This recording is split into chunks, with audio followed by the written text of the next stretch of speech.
Fundarstjóri, Pétursdóttir, umhverfis-, orku- og loftslagsráðherra, Guðlaugur Þór Þórðarson, ágætu fyrirlesarar og góðu gestir. Ólafur heiti ég, Ólafur Karl Níelsen, formaður fuglaverndar, og ég vil fyrir hönd félagsins bjóða ykkur öll hjartanlega velkomin á þessa samkomu. Þetta málþing vindmyllur og mögulega áhrif vindmyllanna á fugla. Titill þessa málþings við hæfi, í upphafi skyldi endinn skoða. Vindmyllur hafa til skamms tíma verið okkur Íslendingum fullkomlega framandi fyrirbæri, en svo ekki lengur. Allir að tala vindmyllur. Við heyrum og lesum að athafnaskáld vilja reisa vindmyllugarða vítt og breitt landið okkar. Það talað fleiri tugi slíkra garða á fróni. Spurt hvað á að gera við orkuna úr þessum görðum. Það á að nota hann í orkuskiptin, svarið. Hvernig þá? Nota hana til dæmis til að framleiða rafeldsneyti. Í síðustu viku var viðtal á Rás 1 við talsmann nýstofnaðs fyrirtækis á sviði framleiðslu rafeldsneytis. Hér hugsað stórt. Framleiða á þotueldsneyti. Hafið skal handa ekki síðar en í gær. Talað fjárfestingu upp á 100 til 200 milljarða. Driftinni skal valinn staður við hæfi eða í Helguvík, mitt á milli álversskálan sem aldrei var og yfirgefna verksmiðju United Silicon. Talsmaðurinn lagði áherslu á að verksmiðjan yrði falleg og kæmi ekki til með að raska ásýnd þessa svæðis. Svo mörg voru þau orð. Ég tek þetta viðtal bara sem dæmi því að það skondið. En það eru ákveðnir þættir í umræðinni síðustu misseri, svona almennt talað, sem valda mér áhyggjum, og ég get nefnt 2 atriði. Það annars vegar asinn. Við erum að missa lestinni.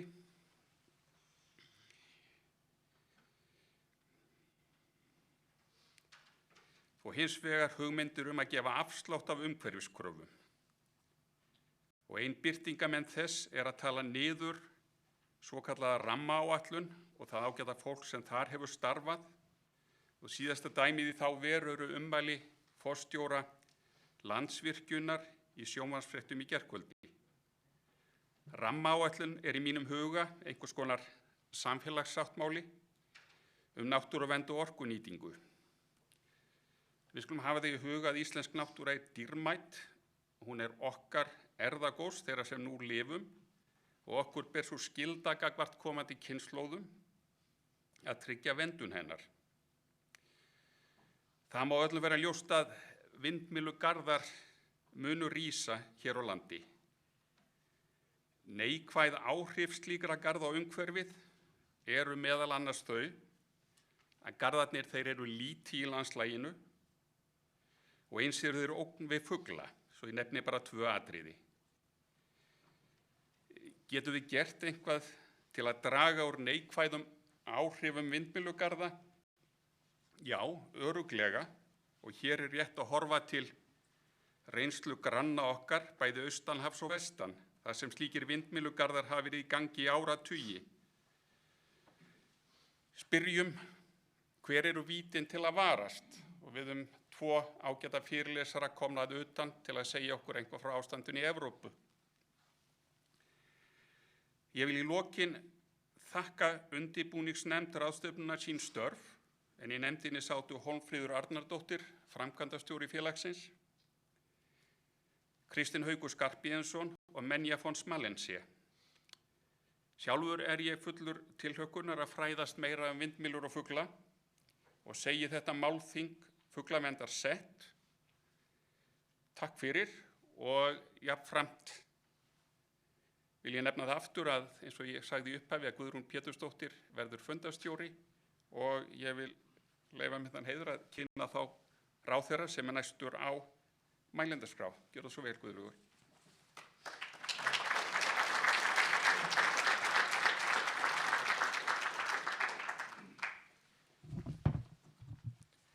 fundarstjóri og kæru gestir.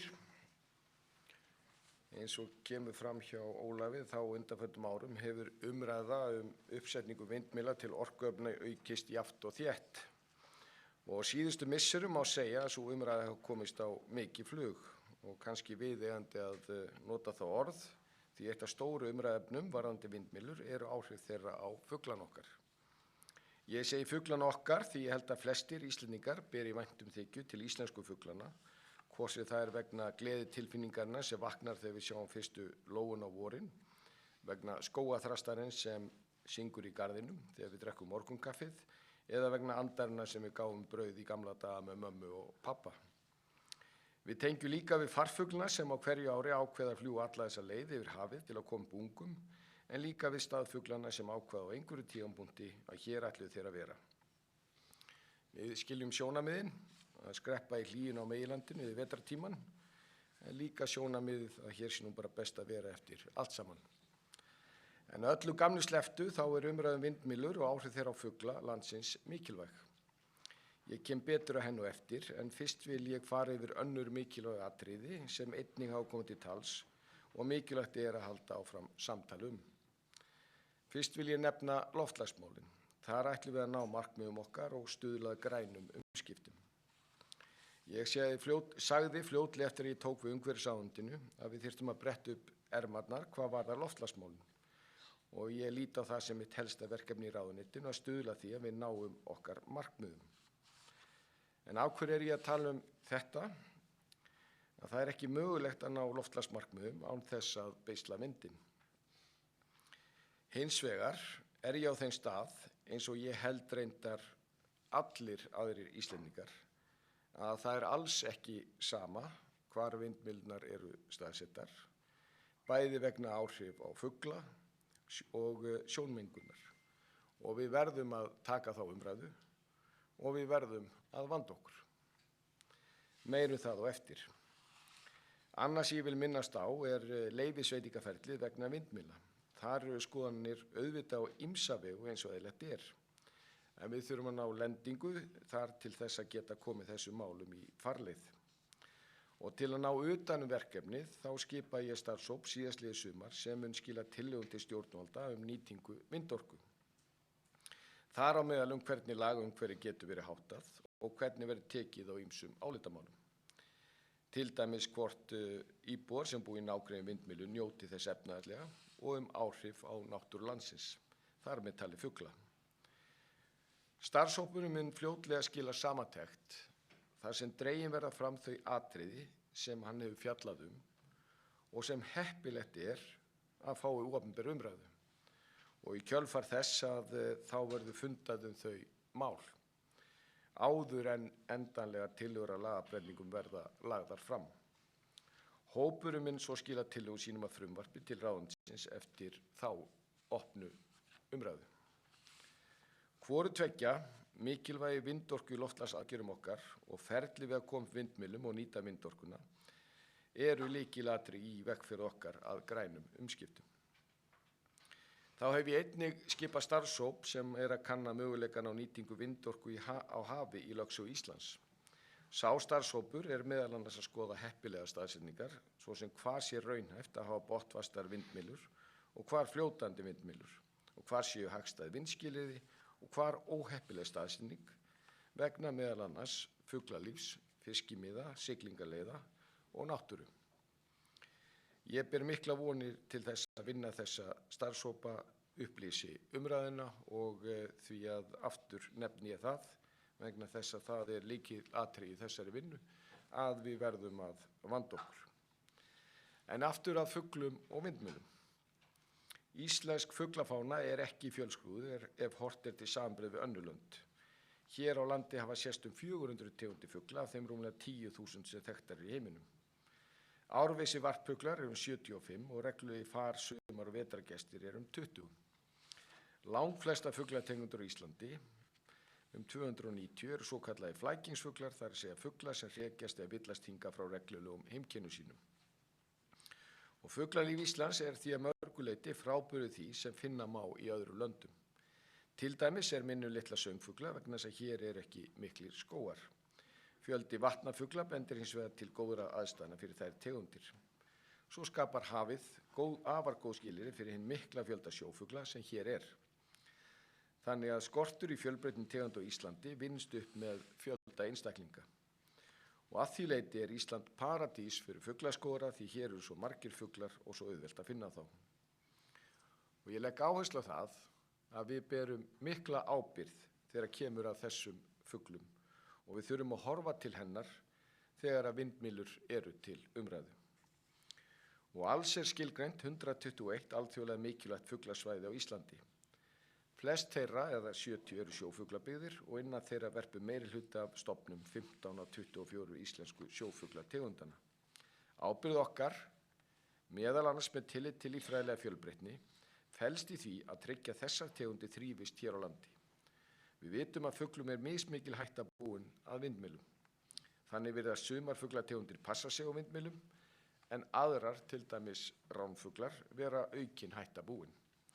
Væntanlega vegna þess að á flugi horfa þeir meira niður en fram. Það er því mikilvægt að líta til sumra svæða með sérstakri gát og það er í þessu samhengi sem við þurfum að hugsa möguleg áhrif vindmylla á fugla. Það er því ljóst að þó beislun vindorku sé mikilvægur þáttur í því að ná loftslagsmarkmiðum, þá legg ég jafnframt áherslu á þá skoðun mína að mikilvægt er að taka með í reikningin í öllum okkar áætlunum ábyrgð okkar á fuglalífi landsins. Að lokum vil ég segja að Málþing líkt og það sem fuglavernd stendur hér fyrir er mikilvægur þáttur í að upplýsa og fræða þessi mál. Ýmislegt sem ég hef farið yfir verður reifað á þessu þingi og ég vil þakka samtökunum sérstaklega fyrir að standa fyrir Málþinginu og fyrir að bjóða mér að halda þetta stutta erindi.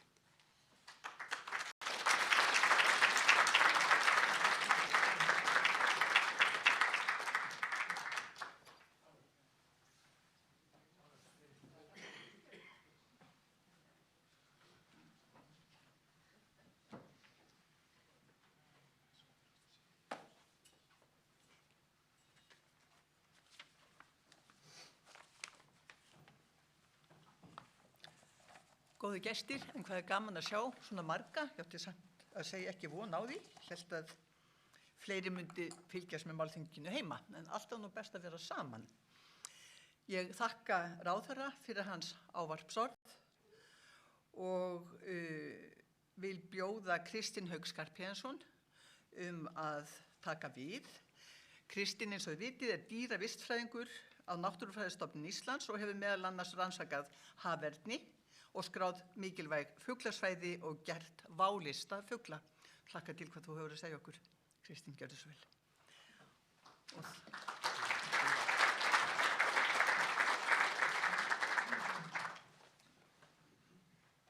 Já, takk fyrir ráðherra, góðir fundargestir. Það er vissulega gaman að taka þátt í þessu málþingi og mér fannst að ráðherra bara segja það sem skiptir máli. Það mætti hætta hér. Það er margt sem við þurfum að skoða, en það er ég ætla að fara á hundavaði yfir mikilvæg fuglasvæði.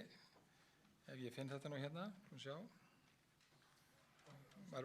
Já, sýndi mig kannski bjöfanum hlóðutíkinni. Var búið að opna saman eða eitthvað? Nei, það er þarna.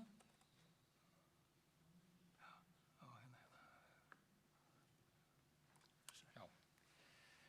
Ég ætla að fjalla mikilvæg fuglasvæði og vindorkuna og svona aðeins að tæpa á því sem er kannski mikilvægt þegar maður þarf að hugsa þessi áhrif, en þau eru náttúrulega margvísleg og það er engin tök á því að fara í þetta í neinu smáatriðum. En það eru örfá ár síðan að menn sáu vindmyllur á Íslandi, þar að segja í þeirri mynd sem við þekkjum í dag. Reyndar vindmyllur voru í gamla daga í húsum sem til að knýja rafgeyma fyrir útvarpstæki og því um líkt. En þessar vindmyllur sem sjáum til í Þykkabæ, þær voru reistar að mig minni 2014 og eru nú ekki lengur starfandi, en það stendur til að endurvekja þær eða reisa nýjar og kannski fleiri. En síðan eru vindmyllur í Búrfelli, þannig að þetta er eitthvað sem gerist á tiltölulega skömmum tíma. Við bæði hugmyndir að byrja hér þessa vindmyllumæðingu og eins að við bara sjáum þetta í íslensku landslagi, og þetta er náttúrulega, þessar myllur eru miklu minni heldur en þessi nú er verið að tala um. Þannig að það eru svona, við erum mjög aftarlega þegar kemur að Evrópuþjóðum varðandi þessa hluti og við þurfum að læra margt og ég held við höfum tíma til þess og mér langar núna í þessu erindi aðeins eins og Ólafur bent á hérna, að hægja aðeins á þessum hraða sem er dálítið einkennandi í umræðinni. Okkur liggur svo mikið á, við þurfum að vanda okkur og við höfum tíma og það er svona, vil ég láta vera megin svona stefi í þeim sem ég ætla að segja hér. En ég ætla að fara örlítið yfir mikilvæg fuglasvæði sem er svona bara ein skilgreining á því hvað er mikilvægt fyrir fugla. Þetta byggir á svona alþjóðlegum skilgreiningum og tölulegum viðmiðum sem eru tiltölulega skýr, þannig að menn hafa notað þetta mjög mikið í alþjóðlegri náttúruvernd. Og svo ætla ég að svona drepa á vindorku áform sem eru náttúrulega margvísleg og hafa verið kynnt svona í misríkum mæli en tiltölulega skamt síðan við sáum raunverulega fyrsta skipti kort með 40 eða 50 kostum og þá kannski brá fólki dálítið í brún. Og svo ætla ég að fjalla þessa árekstrar sem náttúrulega óhjákvæmilega gætu fylgt sumum þessara áforma. Og bara til að ítrykka hvað mikilvæg fuglasvæði eru, þetta er byggt á alþjóðlegum viðmiðum, þar menn hafa notað svona handahugtök eins og 10.000 pör eða 20.000 fugla eða 1% af einhvern stofni. Þannig að svæði sem ber eitthvað af þessu getur talist alþjóðlega mikilvægt og þetta er grunnhugtak í alþjóðlegri náttúruvernd og það er búið að skilgreina í svæðum allan heim. Og við gerum það hérna fyrst reynda 1989 en síðasta yfirgripsmikla vinnan fór fram 2017 þegar við skrifuðum hérna skýrslu mikilvæg fuglasvæði og sem er aðgengileg á vefnum og er uppfærð og það eru hérna vinna sem byggði á mjög ítarlegri greiningu á fuglasvæðum víðum land og talningum. Og þau eru náttúrulega þessi fuglasvæði eru land allt og misjafnlega stór. Sumar eru náttúrulega þekkt frá fornu fari og það fólst engar nýjungar í því að skilgreina þau en önnur eru kannski koma mönnum óvart en þetta eru allt frá því að vera einnar tegundasvæði getur sagt yfir þau eru gríðarlega fjölbreytt svæði. Og sem dæmi eitt svona mikilvægt fuglasvæði sem er hérna bara við bæjardyr okkar er Sogið og Þingvallavatn. Þar eru mikilvægar vetrarstöðvar húsar sem verpa hvergi annars staðar í Evrópu en hér á landi og þar er einnig mikilvægur viðkomustaður og varpstaður himbrima. Þannig að þetta svæði hefur telst hafa alþjóðlegt mikilvægt fyrir þessar tegundir sem eru sér íslenskar í Evrópu og fyrir ekki það. Áfram okkur. Nú, dæmi hvernig með skilgreindu mikilvæg svæði getum við tekið himbrimann. Við þekkjum svona nokkurn veginn helstu varpsvæðans. Það eru þekkt 500 óðul og með því að beita svona smá reiknikúnstum þá þetta að finna svona hver þéttustu svæðin eru og þið sjáu þau. Það er til dæmis Arnarvatnsheiði og svæði kringum Mývatn og Mýrarnar og Veiðivatn og svo framvegis. Og svo er þetta að afmarka þau nánar og það hefur verið gert og þannig að hér eru 10 svæði sem teljast alþjóðlega mikilvæg fyrir himbrima hér á landi og þetta hefur verið gert á sama hátt mjög margar aðrar tegundir og þetta er allt, geta menn lesið þessari ágætu skýrslu á netinu. Og niðurstaðan var 120 alþjóðlega mikilvæg svæði sem eru flest skilgreind bara fyrir eina tegund og þá kannski fyrir varp en líka fyrir fellistöðvar eða viðkomustaði og vetrarstöðvar. En það hafa hins vegar ekki verið skilgreind mikilvæg fuglasvæði fyrir 40 tegundur og sumpart vegna þess að þær eru bara svo sjaldgæfir eða þá að það vantar almennileg töluleg viðmið. Og meðal þeirra eru með þessi dreifiðu stofnar sem við berum alþjóða ábyrgð á eins og lóan og spóin sem hvergi algengar í Evrópu eins og akkurat hér í okkar opna landi. Og hér er svona gróf dreifing svæðan yfir landið og það eru náttúrulega þegar mörg þeirra sem njóta friðunar á ýmsum vatnum eins og Hornstrandafriðland, Mývatn og Þjórsárver og svo framvegis. En við gerðum tillögur fyrir 5 árum að friða töluverða stóran hluta þessara svæða ásamt ýmsum öðrum mikilvægum náttúrufarsþáttum og þessar tillögur voru settar fram árið 2018 og þær eru nú bara því miður ennþá svona í vinnslu, það er að segja hjá ráðuneytinu og Umhverfisstofnun, það verður nú kannski einhver hreyfing á þessu en þetta eru atriði sem það var legið í láginu nokkuð lengi þessar stóru friðlýsingar en það þarf raunverulega að mínum að taka hérna verulega til hendinni þó að það verði náttúrulega kannski ekki tekin öll þessi mörgu svæði sem við lögum til þá er allan að fjölmörgur sem verðskulda það að þau njóti formlegra verndar. Nú þá ætla ég að snúa mér að vindmyllunum og ég ætla bara að leiðrétta formann félagsins að þetta sé nýjungar. Vindmyllur eru náttúrulega það muna þeir sem eru elstir hér muna vel eftir vindmyllum og það eru reyndar margir svona vindmylluturnar voru enn á bæjum þegar ég man eftir þannig að en þetta laðist af og þó að hér hafi nú verið kannski mesti vindmyllulundur landsins í hótelinu í Reykjahlíð og þá þetta náttúrulega bara dvergvaxin áformi með það sem nú verið í pípunum. Og það var raunverulega þessi vinna á vegum rammaáætlunar 4. áfanga sem Guðrún Pétursdóttir stýrði, sem eiginlega kallaði eftir vindorkukostum svona almennilega inn í rammaáætlun, og þá þyrftust, getum við sagt, orkufyrirtækin að leggja inn hugmyndir, og jafnvel fámenn sveitarfélög eins og Langanesbyggð lagði held ég inn eina 6 kosti, og þetta var eiginlega fyrsta svona kannski sjokki sem margir fengu þegar sáu hvað þetta voru svona víðtækar hugmyndir sem voru náttúrulega allar eða mismunandi langt komnar.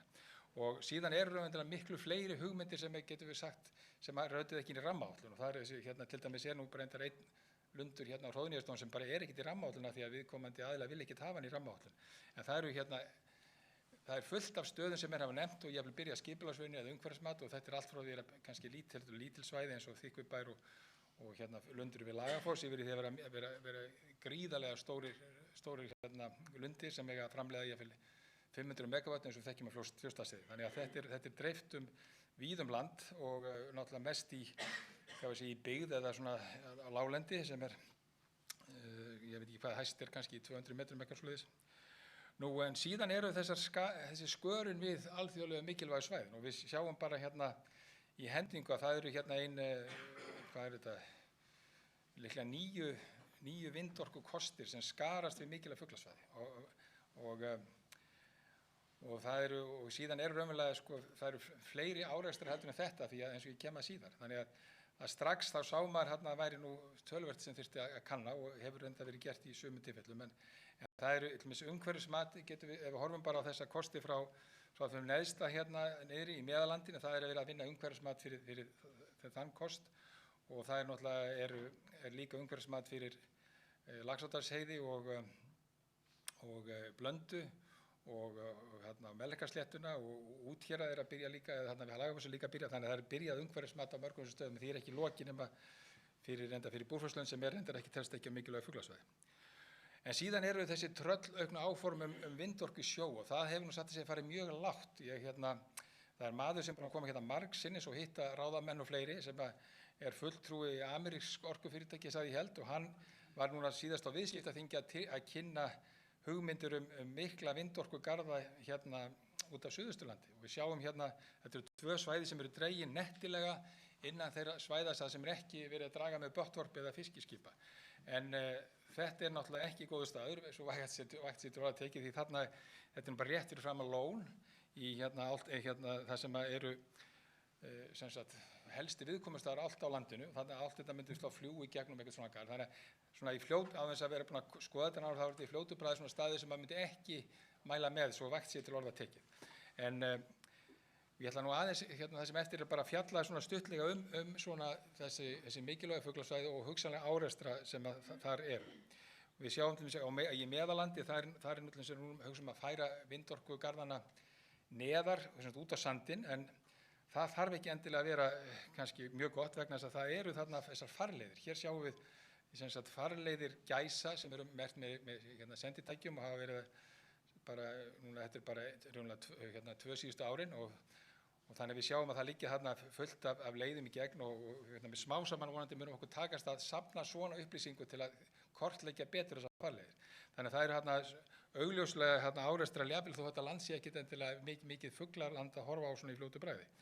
Og þetta tilgáttukort sem að Náttúrufræðistofnun vann svona hugsanlegar helstu farleiðir andfugla yfir Ísland, þá sýna náttúrulega, ég ætlaði að fara að byrja að setja inn punkta fyrir árekstrana, og þá eru nánast eða langt flestir þessar hugmynda í einhvers konar farleið, það þetta misjafnlega mikið. Þannig að þetta þarf sérstaklega að skoða, og þetta bara erfiðari heldur en margt annað, og það þarf kannski að gefa sér smá tíma til að afla viðeigandi upplýsingar til að hafa þetta. Og þetta kannski sérstaklega við staði svona eins og Suðurland, þar sem alveg gríðarlega mikið af fuglum sem kemur saman. Það eru tugir þúsunda andfugla og gæsa alltaf þar á meðal sem safna saman á vissum tímum á Suðurlandi. Og Þykkvibær sem nú getum við sagt einn af fáum vindmyllustöðum í Ísland, hann ég hefði aldrei valið hann, bara aldrei dottið til hugar að einhverjum hefði dottið að setja vindmyllu þar niður. Það svo mikið af fuglum þar, og það auðvitað munir eitthvað geta sneitt hjá þessu, en þetta ekki góðu staður svona bara á þess að hafa mikið kynnt sér svona hvað í húfi. Þetta bara alveg í kjarna útbreiðslu margra tegunda á fartíma. En síðan eru önnur svæði sem að menn hafa verið að tala vindmyllur eins og á mýrum, þetta hérna sjáum knarran eins og í skammt þarna fyrir ofan eru menn að tala að reisa eitt vindmyllugarð og þeir sjáu hann litla punkt sem á sína garðin og þessir ferlar sem sjáu eru arnarferðir á svæðinu. Það er að segja, það eru nokkri tugir arnar sem hafa verið með senda og þetta er náttúrulega bara alveg eitt kraðak af arnarferðlum hann í gegn. Þannig að þetta myndi bara svona, fyrir utan allt hitt myndi þetta að mínum að ekki teljast bara gott og ætti ekki að hugsa þetta einu sinni. Nú síðan eru svæði eins og á Laxárdalsheiði, það er að segja sem kallað sólheimar, það mjög falleg heiðalönd og eru skilgreind sem alþjóðlega mikilvægt svæði fyrir himbrim og ált og það er nú unnið heilmiklu rannsóknum á fuglum en sem hafa ekki verið sjálfur sér birtar en það vonandi fer maður eitthvað að sjá á þær en þá kemur það kannski í ljós hver árekstrarhættan hjá þessum tegundum og sama er að segja Hólaheiði eða svokallaðan Hnotastein í Melrakkasléttu. Það er náttúrulega mjög stór vindorkugarður og það telst til mikilvægs fuglasvæðis og reyndar þessi hluti kannski þá fyrst og fremst rjúpnaland sem þá leið kannski fálkaland því það mikið og þétt fálkavarp á sléttu þannig að þetta er eitthvað sem þyrfti að göngja með vel áður en lengra en haldið. Nú svo bara svona til að bara benda á þennan hraða, það er búið að vera núna frá því bara í febrúar, ég held að sé búin að 5 eða 6 stórir fundir á vegum ýmiss konar hagsmunasamtaka, viðskiptaþing, Samorku og Landsvirkjun og það verið að hamra þarna sama járnið að við þurfum að fara í orkuskipti og þessi vindorkan sé nauðsynleg til þess og ég geri sjálfur sér enga fyrirvara við þá niðurstöðu en það er eitt sem ég geri fyrirvara við og það er þessi hraði sem þetta á allt saman að gerast á. Og bara til að minna á þessa greiningu sem hefur verið núna í sambandi við hvar þörfin á orkuskiptum. Það eru 52% af orkuskiptunum tengist fluginu, þotunum og 26% stórum skipum og 15% stórum flutningatækjum og aðeins 7% bílunum. Og það náttúrulega með bílana búið að leysa það tæknilega að varðandi rafmagni, það er ekkert vandamál. En með hitt það einfaldlega ekki leyst og síst af öllu með þoturnar og þannig að þó að við munum kannski að lokum virkja mikið af vindi og nota til að framleiða eldsneyti og tryggja orkuskipti, þá þetta ekki að gerast á morgun eða hinn. Þannig ég held við eigum að gefa okkur góðan tíma til að gaumgæfa þá kosti sem í boði og hvað áhrif það mun hafa og leggja bara allir á áratnar að klára þá vinnu og það þarf bæði mannskap og peninga. Það eru gríðarlegi peningar sem eru í undirbúningi orkurannsókna, alveg ótrúlega litli peningar til að fara í rammaáætlun miðað við þörfina sem þar er. Takk fyrir.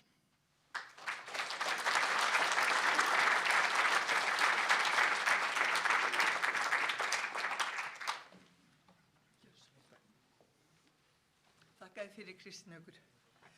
And next, I'm pleased to introduce Oliver Krone, who is a veterinarian specialized in conservation medicine, working in human-wildlife conflicts. At the Leibniz Institute for Zoo and Wildlife Research in Berlin, he is head of the Raptor study group. Oliver has studied white-tailed sea eagles, haförn, for more than 20 years. So, Oliver, the floor is yours. Welcome. Thank you very much. Could you please change? So thank you very much for the nice introduction. Thank you very much also to Christine Skapedinson for the invitation. And for me, it's a pleasure to give you some information and insight into the research we have been performed in Germany on the white-tailed seagull in relation to wind power plants.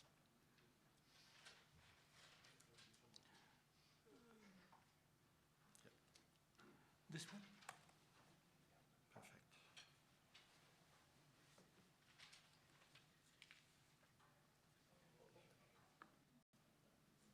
There you go. Okay, thank you.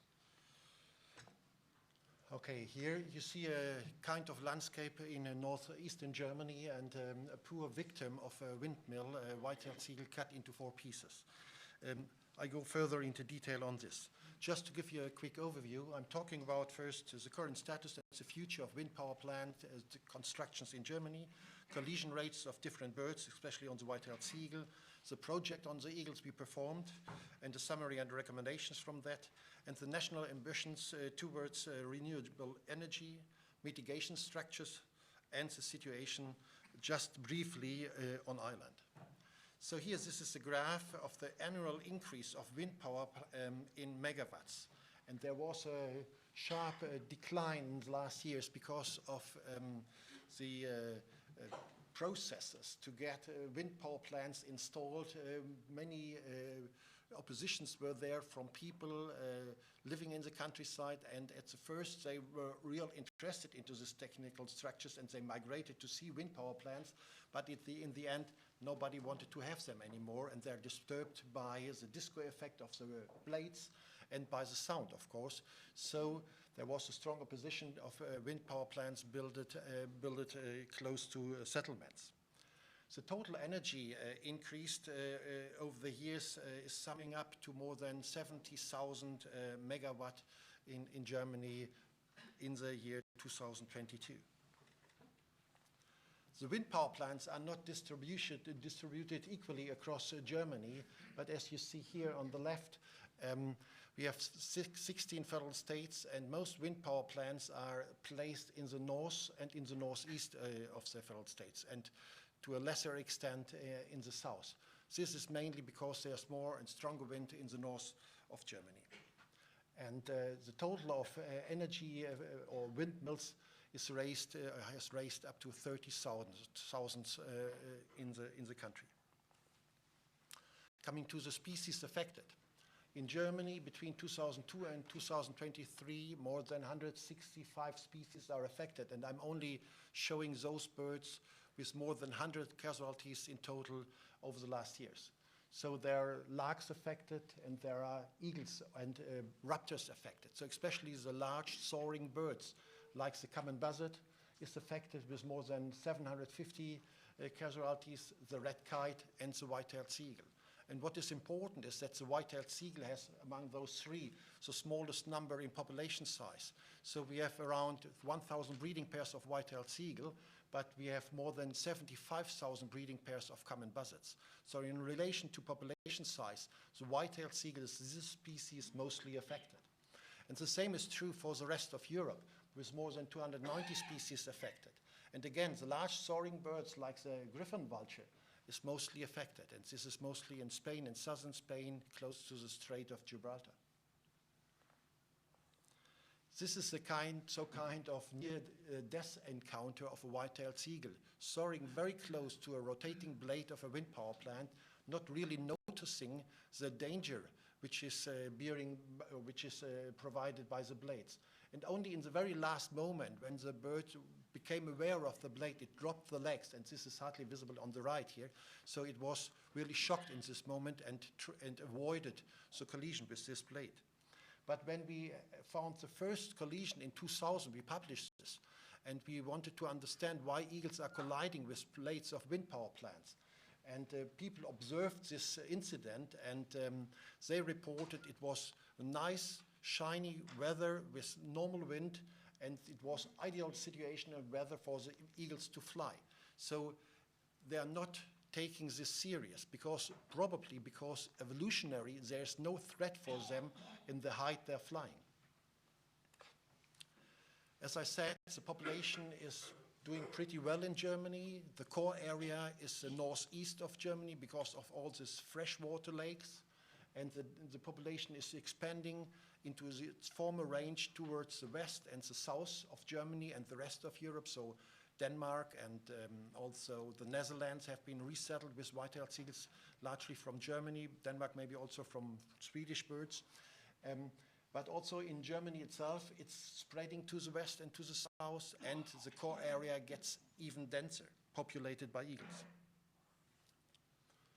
A famous German magazine called it the wind power plant maniac many years ago already. And this is also another casualty of a white-tailed seagull hit on the breast by a blade of a wind power plant.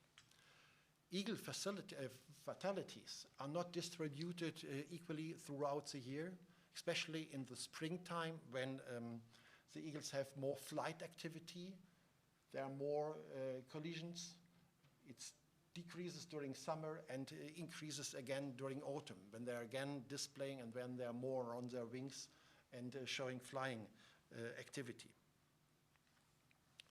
Over the years, this facilities, these casualties, they summed up, of course, and now we had 259 collision strikes or deaths of white-tailed seagulls with wind power plants. To better understand this, we initiated a research project on the white-tailed seagulls in 2008. And the methods we used were satellite telemetry equipped to adult birds, territorial birds, but also to young birds. We did some visual observations, and we analyzed the structures which have been identified by the eagles close to wind power plants to understand which structures these are. So from visual observations, in this case more than 185 hours, not minutes, of direct observation, nearly 1/3 of the time the eagle was soaring in the danger zone where the rotor, where the blades of the wind turbines are moving. This is a case of a white-tailed seagull breeding here in this yellow dot, and the red dots, these are the positions of the eagle. And the breeding area was obviously suited good for the eagle, but the home range, in this case, the minimum convex polygon, which combines the outer positions, and this is the largest area of the eagle which has been used, is more than 526 square kilometers large. With another method, 95% of the minimum convex polygon, it's only 160 square kilometers. And in the kernel, which is more accurate estimate of the home range, it's around 140 kilometers. This is in relation to other eagles pretty large, because the average size of a home range is about 20 to 30 square kilometers. So why is this? Because the eagle has to migrate further for its foraging ground. So it could not feed on the prey around the nesting site. And this is important to consider, to be considered when using the landscape or constructing obstacles within.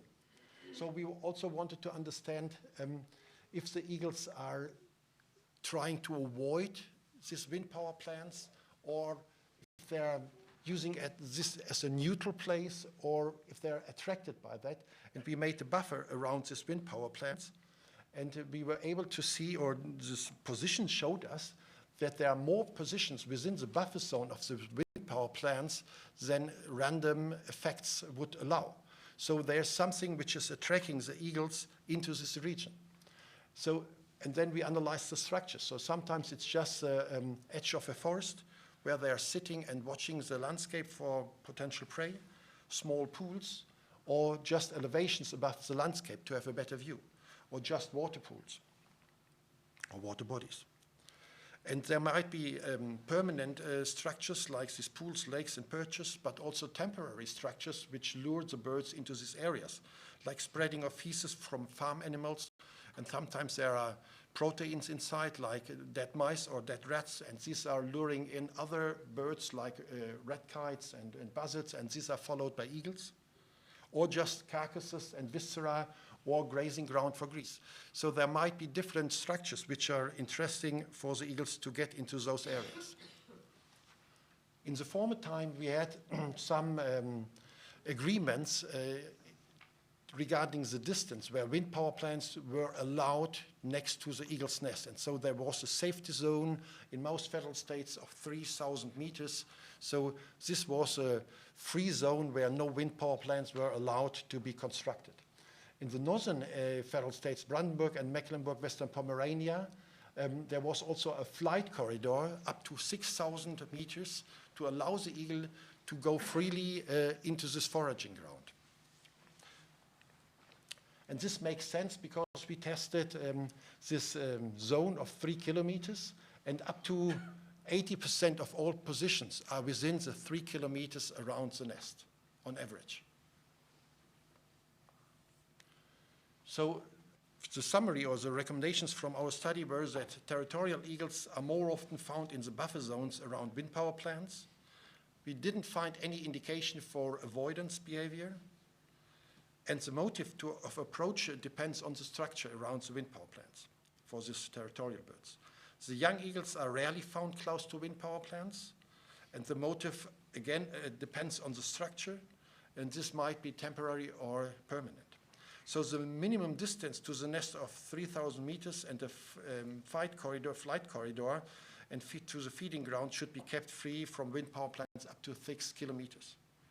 And the development of a land use plan for wind power plants under consideration of impact on biodiversity and nature conservation should be considered, especially the core area. And in another follow-up study, we analyzed what is also important to be considered when we see the fatalities of strikes. On the left, you see the main distribution area of the white-tailed seagull again. With the gray dots are the wind turbines, the red dots are the eagle nests, and the blue crosses are places where eagles have been killed by wind power plants. And on the right side, you see a map showing the quality, the potential quality of the habitat. And this core area where the habitat has the highest quality is kept free of wind power plants. So this was extremely important to reduce or to keep the number of facility to a minimum. And then we studied, of course, also with the GPS transmitters, the movement of the young birds. And here to the right, you see they're leaving the natal area where they have been born, roam over large areas in the surroundings up to hundreds of kilometers. And in the next spring of the next year, they're approaching again their natal area. So they're coming back to the area where they have been born. And for the nest site in itself, we have protection zones of 150 and 300 meters around the nest, which are not allowed by the owner to change the general structure. So it's not allowed to cut down too many trees. It's not allowed to build up hunting high seats for hunting or to have hunting activity in that. And this depends on two federal states regarding the time.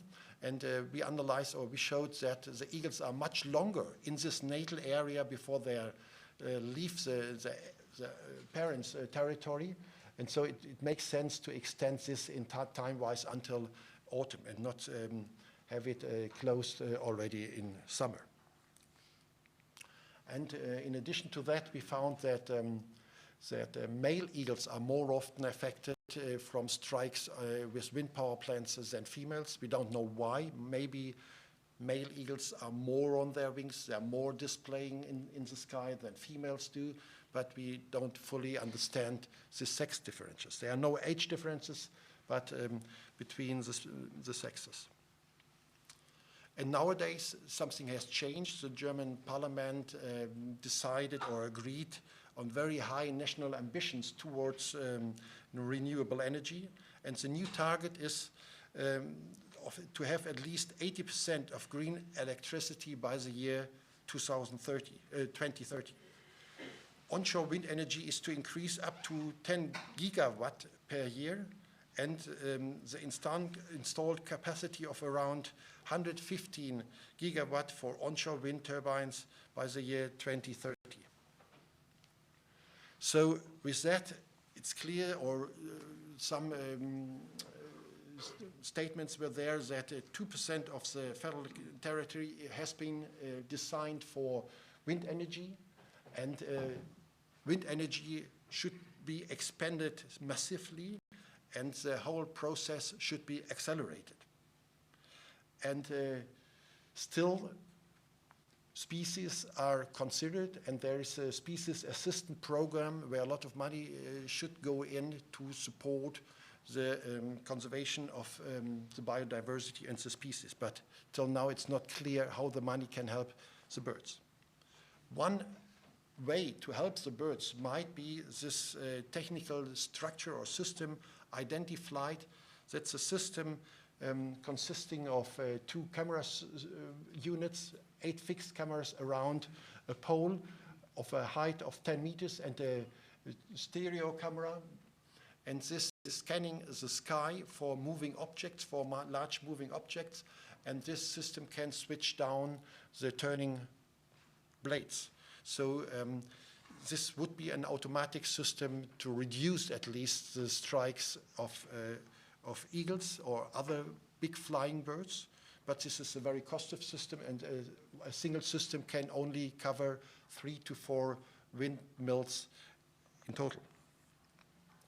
Other places which are famous for conflicts between eagles and wind power plants is the Norwegian island of Smøla. Alone on Smøla, nearly 8 white-tailed seagulls are colliding with wind turbines every year.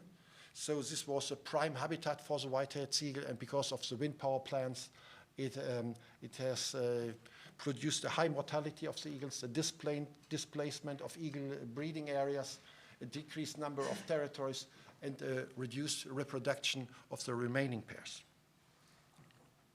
Another famous example is the griffon vulture in Spain. I mentioned that before. Between 2006 and 2009, 221 griffon vultures have been killed by wind power plants. And again, there's also technical structure to switch down or stop the turbines moving when an eagle is close in this danger zone. And this has, following this publication by De Lucas, reduced the mortality rate by 50%. Coming to Iceland, with the help of Christine, he was able to equip transmitters to the eagles, and these are the position of 2 eagles. These are 133,000 positions, and you see where the eagles are moving. And this is the whole set of nearly 1.5 million positions, showing that the whole northwest, west, and the north of Iceland, even the south, is frequently visited by the eagles. So these are, so to say, the core areas where the eagles are living and finding their food. So it's a good question where to build wind power plants when the eagles are using such a huge area across Iceland. So the potential effects on the white-tailed seagull is a direct effect, the mortality, of course, the displacement and the barrier effect. And for the Icelandic situation, it's extremely important to bear in mind that you have no immigration of eagles from other populations. So it's an isolated situation. It's an isolated population of eagles, and it only can bear and reproduce from itself.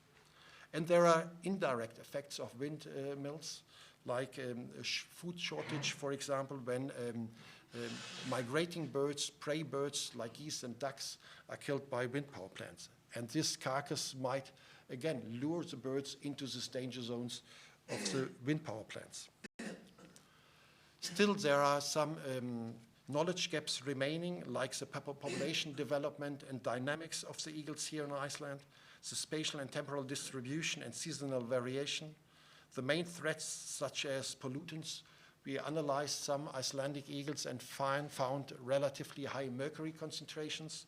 And you have heard about emerging infectious diseases like this AIDS, which is avian influenza. And avian influenza, at least in Germany and around the Baltic, is killing white-tailed sea eagles, and not just adult or immature birds. Since last year, we have also nestlings found dead in the nest, killed by this avian influenza virus. And the last gap might concern small-scale habitat use, including the typical feeding sites. Coming to the end, you all know we are living in an Anthropocene, and the accelerating habitat destruction and technical structures increase the biodiversity loss, and the planetary limits of the biodiversity loss have already been exceeded, expressed by this graph of the Rockström Institute in Sweden. So we all have a special responsibility to keep the biodiversity alive. With that, I'm coming to the end, and thank you so much for your attention.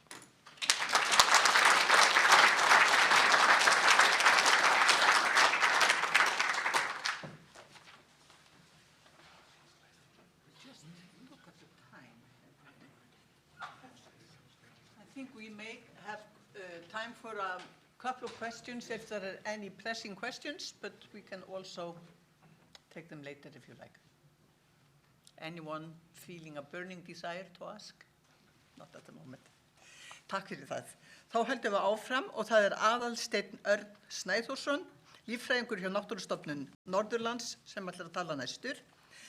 Aðalsteinn starfar þar mest við fuglarannsóknir í tengslum við mat á umhverfisáhrifum og hefur komið að nokkrum verkefnum tengdum fyrirhuguðum vindorkuverum hér á landi.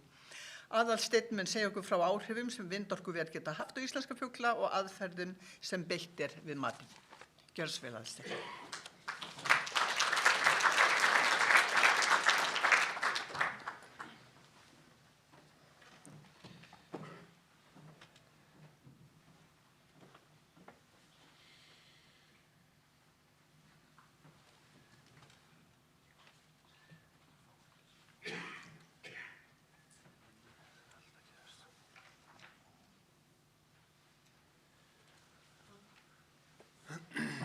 Fundarstjóri og getur fundar gestir.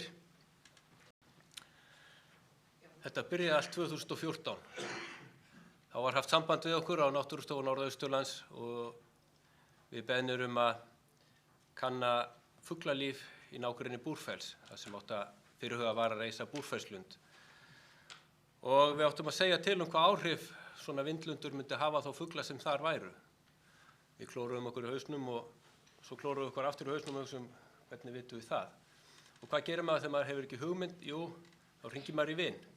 Og það gerðum við hringdum í hann í sem hér stendur og mun flytja erindi hérna á eftir og spurðum hvað gerir þið í Danmörku. Og þaðan höfum við allar okkar vitneskju og við höfum verið í samstarfi við hann í þessum verkefnum sem við höfum gert. Við sumsé kláruðum þennan Búrfellslundi, það er eina fyrirhugaða vindorkuveri sem hefur klárað algjörlega mat á umhverfisáhrifum, en svo höfum við komið og erum að vinna í öðrum verkefnum. Þannig að þekkingin hér á landi er afskaplega takmörkuð, þannig að við þurfum að horfa til annarra landa til að sjá hvað þeir hafa lært og hvað við getum lært af því og svo ætla ég að segja ykkur frá hvað við erum að gera, hvernig við erum að reyna að meta þetta. Þannig að ef við byrjum hérna á þessum þáttum sem að erlendar vísindarannsóknir segja okkur, þá er þetta eiginlega fjórskipt, þessi áhrif sem eru á fugla, það eru þeirra að tapa búsvæðum, bæði beint og svo er það óbeint með fælingu, það er að segja að þið forðast þessi svæði, síðan er þetta hindrun fluglega, það er að segja fugla sem eru á einhverri leið, þeir lenda allt í einu á bara hrúgu af vindmyllum og þá er bara tvennt til að gera, annarkvort er að fljúga í gegn og þá þetta hætti að vera slegið niður eða þá fara framhjá sem að felur í sig væntanlega aukið orku notkun fyrir fuglana. En í þessari umræðu núna þá ætla ég að skipta og eins og við gerum í okkar rannsóknum þá skiptum við þessi tvennt. Við tölum staðfugla og farfugla og hérna ætla ég að nota mína eigin skilgreiningu á staðfuglum og farfuglum, þar sem að staðfuglar eru þessi fuglar sem að verpa innan þessara svæða þar sem að vindorkuver á að vera eða búa þar, nota það svæði sér til lífsviðurværis eða varps og uppeldis og þess háttar. Og hins vegar það sem ég kalla farfugla, það eru þeir sem ekki hafa lífsviðurværi sitt innan þessara svæða en eiga leið í gegnum það, annarkvort bara að fara milli A og B sitt hvor megin við það eða eru á einhverju löngu trekki og þurfa að fara hann í gegn. Og ég byrja á staðfuglunum og það eru fyrst og fremst þessi búsvæðatap sem við erum þar að tala um. Það er reyndar líka, auðvitað lenda þeir fyrir áflugi en ég tek það kannski meira með farfuglunum.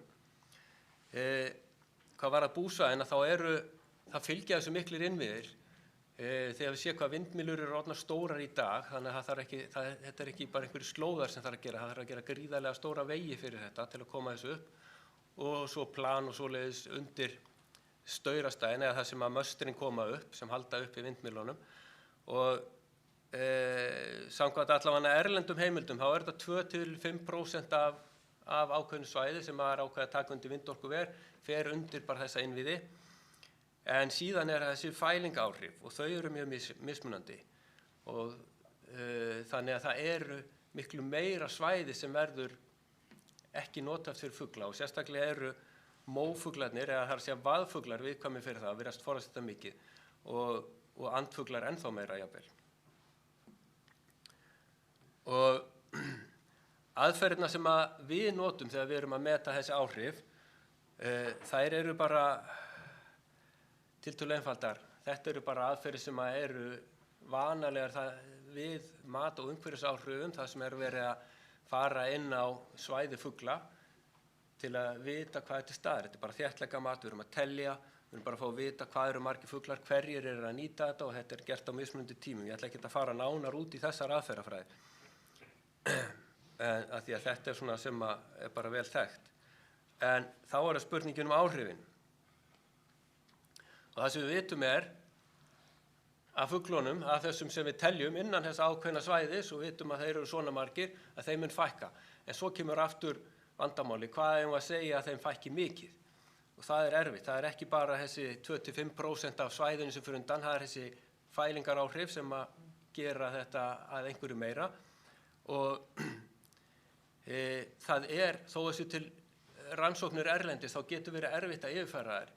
Og eins og kom meira að segja fram í máli ráðherra áðan að fuglalíf á Íslandi svolítið einstakt og það eitt af því sem hann kannski nefndi ekki sem að mér fannst vant upp á og það eru mófuglarnir okkar. Og Ísland mjög sérstakt hvað það varðar, þetta opna land með miklum fjölda af mófuglum. Og það þetta alltaf spurning, þetta sérstaklega vaðfuglarnir. Við vitum að þeir verða fyrir áhrifum, þeir verða fyrir truflun, þannig að svæði sem að þeir missa af sem búsvæði verður stærra heldur en framkvæmdasvæði og við vitum ekki alveg hvað mikið. Þetta mismunandi eftir tegundum, en ef við bara myndum gera ráð fyrir því að þetta tökum bara eitt vindorkuver, við tækjum bara alla fuglana sem þarna væri og segjum bara, þetta bara ónýtt fyrir þá. Að þá samt sem áður, að því að vindorkuverin eru bara takmörkuð að stærð miðað við stærri landsins, að þá mun alltaf eitt vindorkuver, það mun aldrei geta haft áhrif á stofnvísu, mjög ólíklega nema við myndum setja það á stað sem gríðarlega hárþéttleiki eða það sé einhver þannig viðkvæm tegund sem í litlu mæli og sjaldgæf. En það sem ég vil kannski sérstaklega koma fram að dropinn holar steininn og við erum ekki að tala eitt vindorkuver. En þegar við erum að meta, við fáum bara að meta eitt vindorkuver og síðan metið eitthvað annað vindorkuver og svo framvegis koll af kolli og hvert vindorkuver kannski ekki að gera mikinn skaða en þetta allt skaðar sem að magnast upp þegar við erum með mjög margar fyrirætlanir. Og sérstaklega því að í tengslum við þessa varffugla þá þetta svo oft mófuglarnir sem að við berum alþjóðlega ábyrgð á og þá vil ég bara benda á að það verið að herja á það á býsna mörgum stöðum líka. Það mikið verið að fara inn í þessi ósnörnu, opnu landsvæði og þannig að þetta hefur allt saman áhrif. Þá ætla ég að snúa yfir í farfuglana og þetta sem að hefur miklu meira verið alltaf talað og það þessi fuglar sem að verða fyrir áflugi og eru keyrðir niður og drepast og líka hindrun fluglega. Hvað ætlum við að gera í því, hvernig finnum við út úr þessu? Ég ætla að byrja á því að segja frá því sem að erlendar rannsóknir hafa sagt okkur og þar kemur bara mjög skýrt fram að það ekkert óhætt að setja bara vindorkuver einhvers staðar. Það eru dæmi mikil afföll, það eru fyrir staðsetningar sem hafa verið illa kannski ígrundaðar og eins og kom fram í máli áðan erni. Þannig að staðsetningi skiptir gríðarlega miklu máli. En svona erlendar rannsóknir það sýna þetta séu þessi viðkvæmustu tegundahópar fyrir áflugi. Það eru þessi ránfuglar, það númer 1, 2 og 3. Það eru sérstaklega þessir stóru ránfuglar sem eru með sem að stunda þetta svona svið þar sem svífa rólega frekar heldur en hinir hraðflugur ránfuglarnir eins og fálkarnir og ég ætla ekki að fara nánar út í það því að það var heilt erinda þessu áðan þannig að þið vitið vel það. Síðan það vatnafuglarnir. Þeir eru viðkvæmir fyrir það að þeir eru ekki mjög auðvelt með að stjórna sér á flugi. Þeir fljúga hratt og beint og ef það koma skyndilega einhverjar hindranir fyrir framan þá tekur það svolítið langan tíma að stoppa eða beygja frá eða gera eitthvað þess að þannig að þeir eru viðkvæmir. Svo þriðja lagi eru það rjúpurnar og rjúpurnar eru náttúrulega bara alveg einstakir fuglar. Ég held að þessu bara meistarar í því að lenda í alls konar áflugi. Það skiptir ekki máli hvað það eru girðingar, það eru raflínur, það eru bílar og það hvað sem þær eru einstaklega viðkvæmar hvað þetta varðar. En svo náttúrulega kannski annar vinkil sem ég mætti benda á í þessu sambandi líka, það er annað sem kemur inn í þetta líka og það er hæfileiki tegundana til að ná sér eftir afföll og það er náttúrulega ránfuglar eins og hafernir eru rosalega slæmir í því að þeir verða gamlir, þeir eru lengi að vera kynþroska þannig að ef þú tjoppa niður nokkra hafernir þá getur það verið lengi að ná sér upp. Rjúpan er betri að því leyti að hún bara framleiðir eins og bara ég veit ekki hvað. Allavega þegar vel árar. Síðan er það vaðfuglar sem stunda söngflug í vindmyllahæð. Það eru flestir vaðfuglar, þeir eru stunda þetta söngflug, þeir fljúga hring eftir hring, þannig að þetta eru raun og veru kannski ekki bara farfuglar heldur líka sem varffuglar eða staðfuglar, að þeir eru í hættu. Reyndar er það þannig að þeir fuglar sem eru á sínu svæði, þeir læra inn á svæðin. Heiðlóa sem býr á svæði og þar er sett vindorkuver, hún býr þarna, hún flýgur hring eftir hring, hún veit af vindmyllunni og hún ver sig fyrir henni. En ef hún er að fljúga hring eftir hring, dag eftir dag, þá eykst hættan, hún margfaldast upp, þannig að þeir eru í hættu, auk þess sem að vaðfuglar eru oft í svona það kemur fram á sumar, þá koma svona hópar þar sem þeir eru í svona undirbúningi fyrir far, þeir fljúga svona víða og setjast niður, taka aftur á flug og þannig að þeir verða svona svolítið útsetti fyrir þessu. Spörfuglar eru almennt ekki taldir viðkvæmir fyrir áflugi að lenda fyrir vindmyllum. Alls ekki sem varffuglar, þeir eru yfirleitt fljúga mjög lágt, þeir fara frá hreiðri til að ná sér ætu og aftur tilbaka og þetta er yfirleitt einhverjum nokkra metra hæð þannig að þeir eru ekki hættu. En þeir eins og margir aðrir fuglar þeir stunda fara næturlagi og erlendis þá eru til heimildir sem sýna mikil afföll á farfuglum á fartíma, spörfuglum segja á fartíma. Og það eru svona ýmsar kenningar sem eru og eitt af því er að ljós sem oft eru á þessum vindmyllum sem eru hafðar til þess að þeir vera auka sýnileika fyrir flugumferð og slíkt, að þeir draga að fugla. Það er vel þekkt á fartíma að svona ljós þeir draga að fugla þannig að það getur gert að útsetta. Síðan er þetta oft tengt veðurfyrirbræðum, þannig að ef það eru slæmveður og dimmviðri þá kannski verða ljósin ennþá meira svona áberandi og aðlaðandi fyrir fuglana. Sömuleiðis ef þeir lendi í stífum vindi, almennt eru þessi fuglar á fari hærra uppi. Ef þeir lendi í stífum mótvindi þá lækka þessi niður til að reyna að fá skjóláhrif á landi og þannig að það er ýmsu að hyggja. En það sem við gerum, aðferðina sem við erum að nota, það eru, við notum ratsjá. Og við notum hann í lóðréttri stöðu, við notum hann í láréttri stöðu og svo erum við með stefnuvirkan fjarlægðarsjónauka. Ég segi ykkur frá þessu öllu betur á eftir en út frá gögn sem við fáum úr þessu, við setjum það inn í sérstakt reiknimódel sem segir okkur ef þú setur vindorkuver á þennan stað þá deyja svona margar heiðlóður á ári. En þetta eru lóðrétti ratsjárskjárinn, hann sér svona, við tökum mynda þessu reglulega og við sjáum svona punta í gegn og þetta er keyrt bara yfir megnið af árinu þannig að við fáum nákvæma skrásetningu þá umferð sem er svæðið. Hins vegar vitum við ekki neitt hvað er á baki þessum punktum, þessum 3 punktum sem ég bendi þarna á. Við vitum ekki hvort þetta er 1 fugl, 2 fuglar eða 3 fuglar á baki hverjum punkti, né heldur tegundina. Þess vegna förum við á staðinn, reglulega setjum ratsján í lárétta stöðu og fáum einhverju svona mynd. Þetta rauða er truflun af landi, þessum fáum svona endurkast, en bláu línunar eru ferlar fuglana. Og ferillin sem ég sjá neðsta sem gengur svona svolítið beint upp til vinstri, það er ferillin sem við erum svona svolítið að horfa á. Hann segir okkur þetta er svona farfugl, hann er á leiðinni í gegn og við viljum fá að vita hvað þetta er og hvað tegund þetta er og hvað eru margir í þessum hópi. Hringirnir sem þið sjáu þetta eru heimafuglarnir, þeir bara eru að fljúga þessum hring og fara sitt söng eða óðalsflug. Út frá þessu þá sjáum við, þetta er sem sagt búrfellslundur sem er búið að fara í gegn, sjáum við álftir á hausti, álftirna sem við sáum fara eru þessir gulu línur, við getum vita nákvæmlega hvar þeir fóru, settir upp á kort og við getum fyllt þessum fuglum eftir með ratsjá marga kílómetra, sérstaklega svona stóra fugla. Og við fáum líka hæðadreifinguna, við getum sjá gráskíði neðri hlutin af þessu er þeir sem í hættu við að lenda í áflugi við vindmyllur í búrfellslundi og við sjáum það eru megnið af álftunum. En það er margt annað sem kom okkur svona kannski óvart sem við vissum ekki áður og ég ætla svona aðeins rétt að sýna. áður en fórum í þetta og þetta eitt af því að umferðin fugla, hún ekki einhver svona bara reglulega heldur gerist hún í stökkum. Ég veit að þetta skrítið rit og menn kannski átta sig ekkert á, við skulum ekki hugsa þessar tölur fyrir neðan, en þetta súlurnar sýna umferð eftir klukkutímum.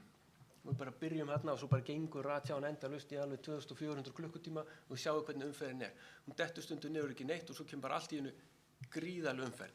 Og þetta ástæðan fyrir því að við höfum verið að agitera fyrir því og okkur finnst mjög mikilvægt að við notum svona sjálfvirkni tæki til að fylgjast með umferðinni allan tíman eða yfir allt tímabilið, allt árið til að vita hvaða umferðar á svæðinu en ekki stökkva inn kannski í nokkur skipti því að við getum lent á tímabilum það sem ekkert að gerast eða það sem allt á fullu og þá getur niðurstaðan orðið kannski svolítið bjöguð.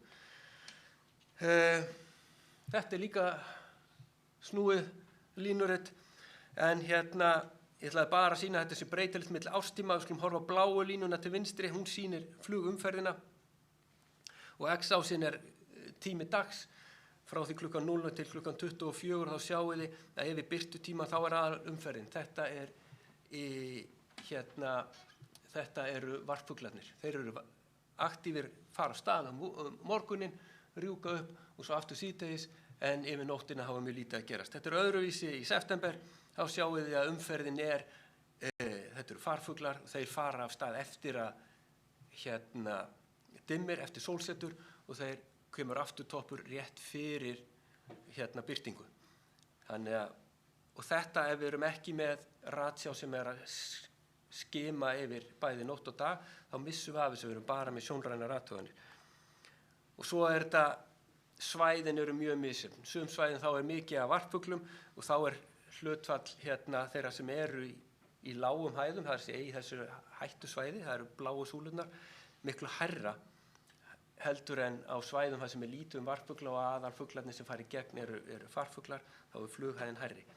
En svona bara að lokum það sem ég vildi koma að þekking okkar á fari og fluglegum fugla mjög takmörkuð hér á landi. Þó Kristinn Haukur sýndi okkur einhverjar mynd sem sýndi svona líklega leiðir þar sem að andfuglar væru að fara en við höfum mjög takmarkað sem betur fyrir þessi GPS merki farin að skila okkur gögnum allavega fyrir gæsir og fleiri fugla og náttúrulega ernina en við vitum þetta ekki mikið fyrir aðra fugla en það sem að svona ég myndi vilja að væri svona hvað mín skilaboð áfram það að fara hægt af stað og læra af því sem við reisum.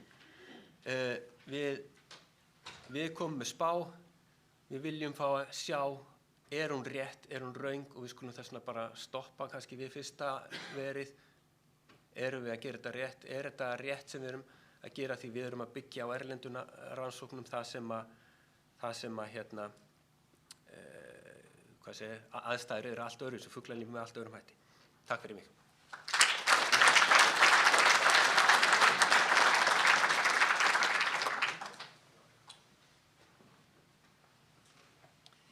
Kæra þakkir, Aðalsteinn, en erum við fyrir stuð að hafa nokkrar mínútur ef að ykkur brenndir spurning til Aðalsteins. Allir sáttir, gott Þá það Ib Krag Petersen sem talar næstur og búið minnast svolítið á sem samstarfsmann íslenskra vísindamanna. Ib, working as an ornithologist at Aarhus University, Ib has engaged with investigations of how wind farms may affect birds. This work started more than 20 years ago and has mainly concerned the effects of offshore wind farms on birds. Confronted with the challenges of investigating such effects out at sea, Ib participated in the development of survey and analysis methods for the purpose. He has overseen a number of projects in this field, advising authorities as well as industry in Denmark and several other countries. And Ib has more than 40 years experience with Iceland, initially working as a helper on a farm, Hraun in Aðaldalur, good start, and later ornithological works for Náttúrufræðistofnun Íslands and currently running a duck migration and biology project in the Northeast under his Aarhus University employment. Ib. The floor is yours.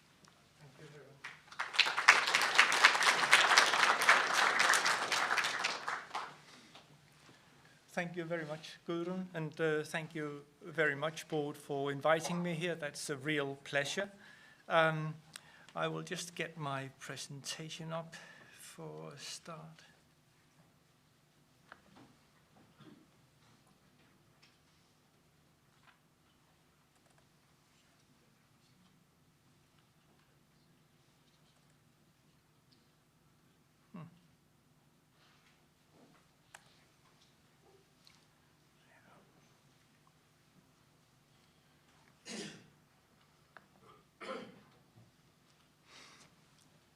Yeah, thank you very much. I hardly know where to start here because this is such a rushed development in Europe now. The people are really looking into an enormous development of wind farms in Denmark, and we are no longer discussing whether we want to have wind farms in Denmark or not. We are discussing how we want that development to happen. And not least because of what has happened in the world with Ukraine and energy demands in Europe, we have got an enormous rush to get a lot of wind in Denmark. We are going to increase our development in Denmark by 3 times in the next 10 years with a goal of 10 gigawatt by 2030, and for the whole North Sea, another 150 gigawatt by 2050. And that is, by the way, like 10,000 enormous wind turbines in the North Sea that are bigger than you can ever imagine. They are the last ones we were considering and making, assessments of was 280 meters of height. And now they are asking us to make our calculations on 350 meters of height by turbine. So this is really, really in a rush. The present presentation here is very much on offshore wind in Denmark because we have a very strong opposition against wind farms at land because of neighbor considerations, but also because the wind regime at sea is way better than it is on land. So there is an urge to get out there, both to get rid of all the criticism and also to increase the wind capacity at sea. And Oliver already showed us graphs about the development in energy gain from wind farms. This is offshore wind farms from Europe, different countries, up until 2019, so that's already outdated. And it is just getting exponential now. And we can see that the UK and Germany are really big players in this game. Denmark, Netherlands, Belgium are smaller. But these countries are all coming along with a lot of plans. So for us, this is really a matter of how do we go into this? How do we make sure that we make it right? At the same time, the European Parliament is putting through laws that shorten the period of time for assessments of new wind farms because we are in a rush. We need energy now. And my work in Denmark now is very much more to go into strategic environmental assessments, to look at the big picture, where do we want to put these things in the first place, rather than looking at the potential impact of a single offshore wind farm. Because what we hear from the industry is that they would like to have security for what they are going to do.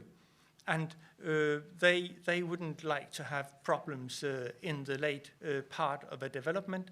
So they are asking for strategic approaches where you say, if we need to put so many wind farms, how can we do that with the least impact on the environment? That is birds, that is fisheries, that is a lot of issues. So how do we go about this? When we do surveys at sea, the displacement is a very big factor, and we have been using quite a lot of time in finding out how to assess displacement effects. Ship-based surveys was very much used in the former time, but nowadays aerial surveys are becoming way more common, and they are being conducted from two different ways: total counts and line transect distance sampling counts, and the latter is way more useful for the offshore wind investigations, because you can make spatial models and assess impacts from those in the end. Also, aerial digital surveys are being introduced, especially in Germany actually, and the UK. And that could be in either videos or still cameras. And they are not pocket cameras, I tell you. This is an 80-kilo camera, this one, that cost an absolute fortune. So when we do the assessment of densities, we use line transect surveys, and that is us being in, can I use this? I probably can. No, I can't. So that is where the aircraft is, and we have a side, both sides of the aircraft, and we divide the transect line in distance bands away from the track line, A, B, and C, and D, and we can thus estimate numbers according to those data afterwards to make a map of distribution. The digital surveys do it kind of the same way. This is an area where we have a line transect by digital surveys. The gray lines, north-south bound lanes, are where the pictures are taken. And if you look closer, every picture can have a polygon that describes its area. And you can count the birds on the images. They are very high resolution. You can actually see a razorbill alka in the images, and you can dot it on the map, and you can get densities that are quite accurate. So what is the species that are being impacted? Ali already talked about 3 or 4 main ways of impact on birds. That is displacement from an area that is being preferred. That is barrier effects from commuting forth and backwards to between breeding and foraging areas, for instance, or its collision.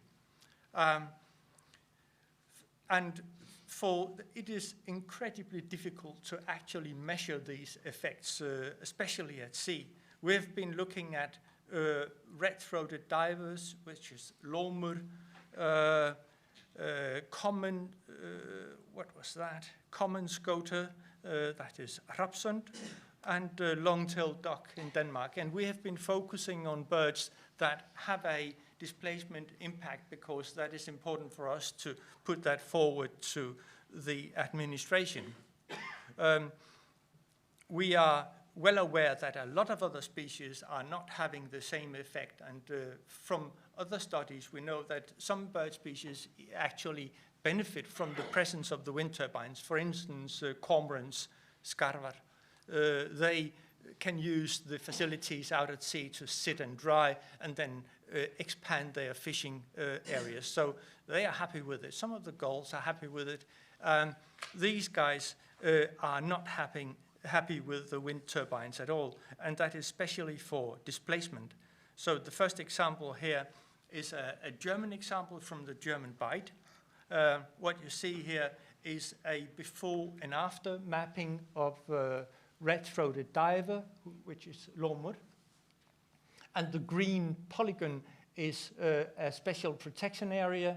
The red areas are the many high density of divers, and the fat black polygons are wind farms. And that is a before and after situation where you can see that the whole distribution area is squeezed into a single area and away from the wind farms. Criticism will ask us, but how can you be sure that is because of the wind turbines? And there is not a causal relationship here, so we can't be absolutely sure. But I think the map is talking for itself quite neatly. Second thing is that a displacement is difficult to measure on the impact on the population level, because if birds are being displaced, what does it mean? Are they dying? No, they are probably not, but they may experience different energetic conditions. They may have to deep dive, or they may have higher competition between them. They may need to use areas where the feeding conditions are not quite as well. So they may have a slightly worse energetic condition. That means that the mortality may rise a little bit, or the productivity at the breeding grounds may be reduced a little bit, and that will gradually impact the population level. So this is a very difficult thing to assess, but it's a very important one. And if we go further here, you can see that the example from Germany, this is again a before and after density plot. The x-axis is distance away from a wind farm, and the y is a proxy for density. So before there were many close to the wind farms, then less, and then more again. And after, the density close to the wind farms has reduced very dramatically, and the study showed that there is a significant impact of the wind farms out to a distance of 15 kilometers.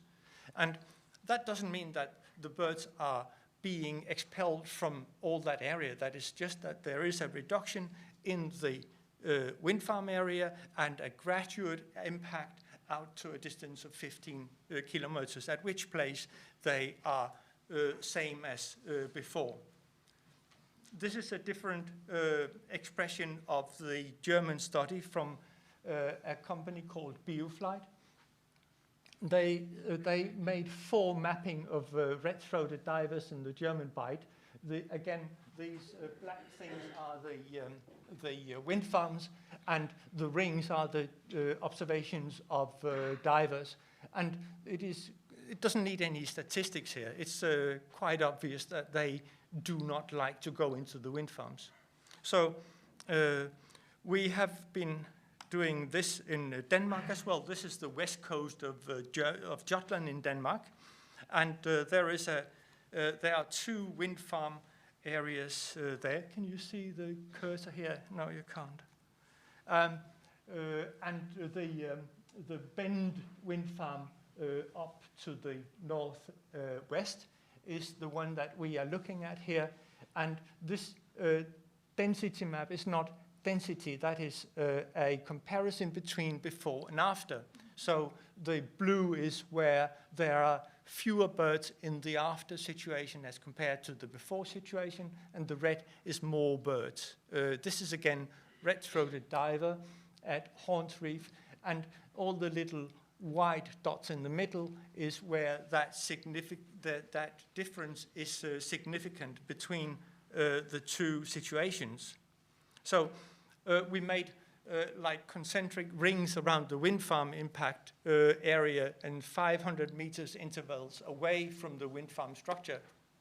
And we could see that close to the wind farm, the difference was quite massive, and then going on the x-axis away from the wind farm, it gradually comes up to 0, which is the point at which the density is the same before and after. So in this case, we are out at 15 kilometers distance. And when I made this report, I didn't I didn't believe, I made it before the German studies, and I didn't believe it could be true. So I was too chickeny to conclude that in the report. But then when I saw the others, I really believed it was the case. We have common scoters, which is rapsund, a very high density of wintering birds here, and they are, by the way, also from Icelandic breeders from the study we have been doing here. And again, this is not a heat map of densities, but a map that is describing differences in densities before and after. The blue colors are where there are less after than there was before, and the red is where it is more than it was before. And the white dots are where that difference is significant again.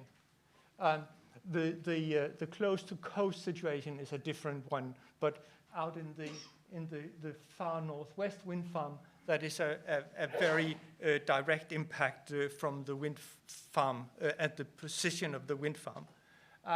Again, we did the same exercise, making concentric rings of 500 meters intervals, and we could see that the difference before after was way bigger close to the wind farm, and then reaching zero at more than 5 kilometers distance away from the wind farm. So that is also quite a pronounced effect. And if we look at those differences, we can see that within the wind farm, there was a difference of a displacement of 6,000 birds. If we looked at buffer zones, it was up to 17,000, and if we only took the area under which the difference was significant, then 10,000 common scoters displaced in that area, and that is quite significant. We have had a misunderstanding in Denmark that we look at the single wind farm site and say, is that a threat to a population? And if not, then go on. That is a huge mistake, because what Ali already told about, you have to look at it in a cumulative way, so that you consider more, how does this installation contribute to a negative impact? And people are obsessed about mitigation, saying that we do some tricks and then it's fine. And I think that that is a very, very difficult road to go. So if you make a really thorough planning, you can reduce the impact of the environment way better than you can if you try to mitigate after you have done a mistake. Right then, and then long-tailed duck is Havella, and this is in southern Denmark, and that is a wintering site for the bird. And we have done exactly the same. We have had a before and after comparison. The white polygon in the center is the wind farm, and this is before and after the building of that wind farm, and the blue colors is reduction in densities after the installation of the wind farm, and the white rings are where that difference was significant. So again, people will tell me, how do you know that this is the fault of the wind farm? I say, I can't, but my best guess is, which I don't think is unfair. In this case, we have been following long-tailed ducks for a longer time. This wind farm was built in 2002, and we have compared no wind farms with the first wind farm, then with 2 wind farms, and then 2 wind farms like 6, 7 years later. And this is a lot of information, but in the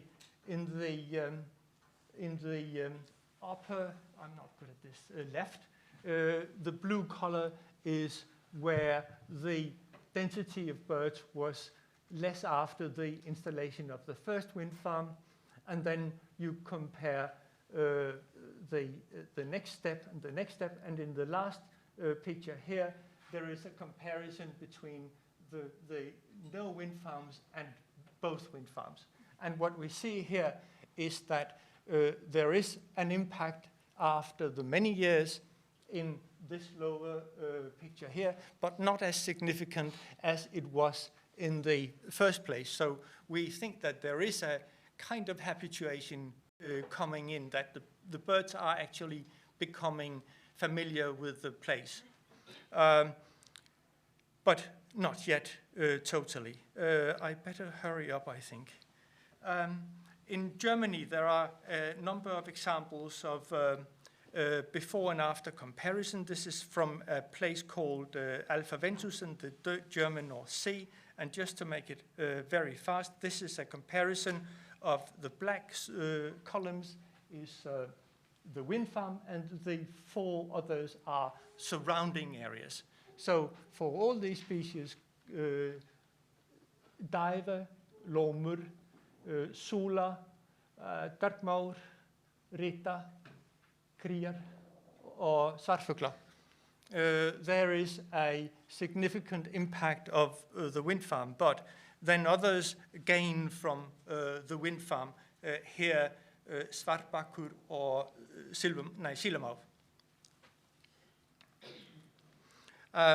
Collision things is an important one, and we made a study at that southern Danish side where there is a lot of common eiders migrating past. They are being tracked by radar, and all the tracks are being displaced here. And this is a situation after the installation of the wind farms. And we could see that at daytime, they started to divert from the wind farm at 3 kilometers distance, while at night at 1,000 kilometers distance.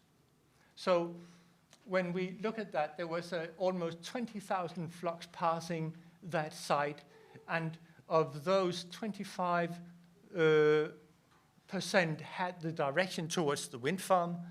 6.8% of the flocks entered into the area of the wind farm, and only 0.01% came in close approximity of the actual wind turbines. So the birds that entered the area flew down the track lines. And a very, very recent study from only last month from Aberdeen in Scotland showed the same thing, that they are talking about meso and micro scale avoidance. So they say that birds to a high degree escape at 120 to 100 meters distance, but very much more efficiently at a very close range to the wind farms. And they looked at kittiwakes, rita, especially, and they could see that there were densities of kittiwakes keeping themselves away from the red dots, which are the wind turbines here. So they are actually good news. They are only made at daytime. They're only made in good weather, so there are a lot of bots here, but that is by any means very good. So to finish off, I would say that when you enter into a development like this, I think that very good strategic planning is key. So you can avoid a lot of problems down the line if you make a thorough strategic planning. When you build wind farms, you need to make sure that you do post-construction investigation, as Ali was talking about, and you really also need to look at the cumulative impact of populations. And that is a big task, and it takes a long time, but it doesn't matter. It may take a long time. Thank you.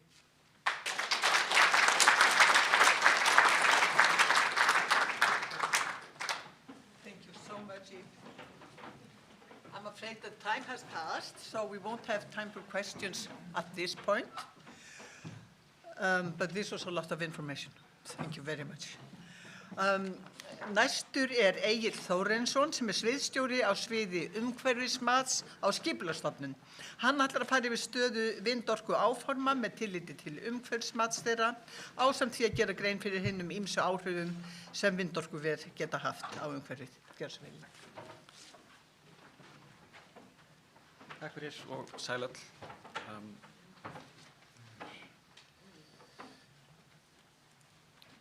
Erindi mitt verður aðeins frábrugðið hinum erindunum sem hafa verið hérna á undan. Ég er skipulagsfræðingur en ekki líffræðingur og ég hef aldrei talið fugla. Þú veist hvernig þeir líta út? Sumir, alla sumategundir.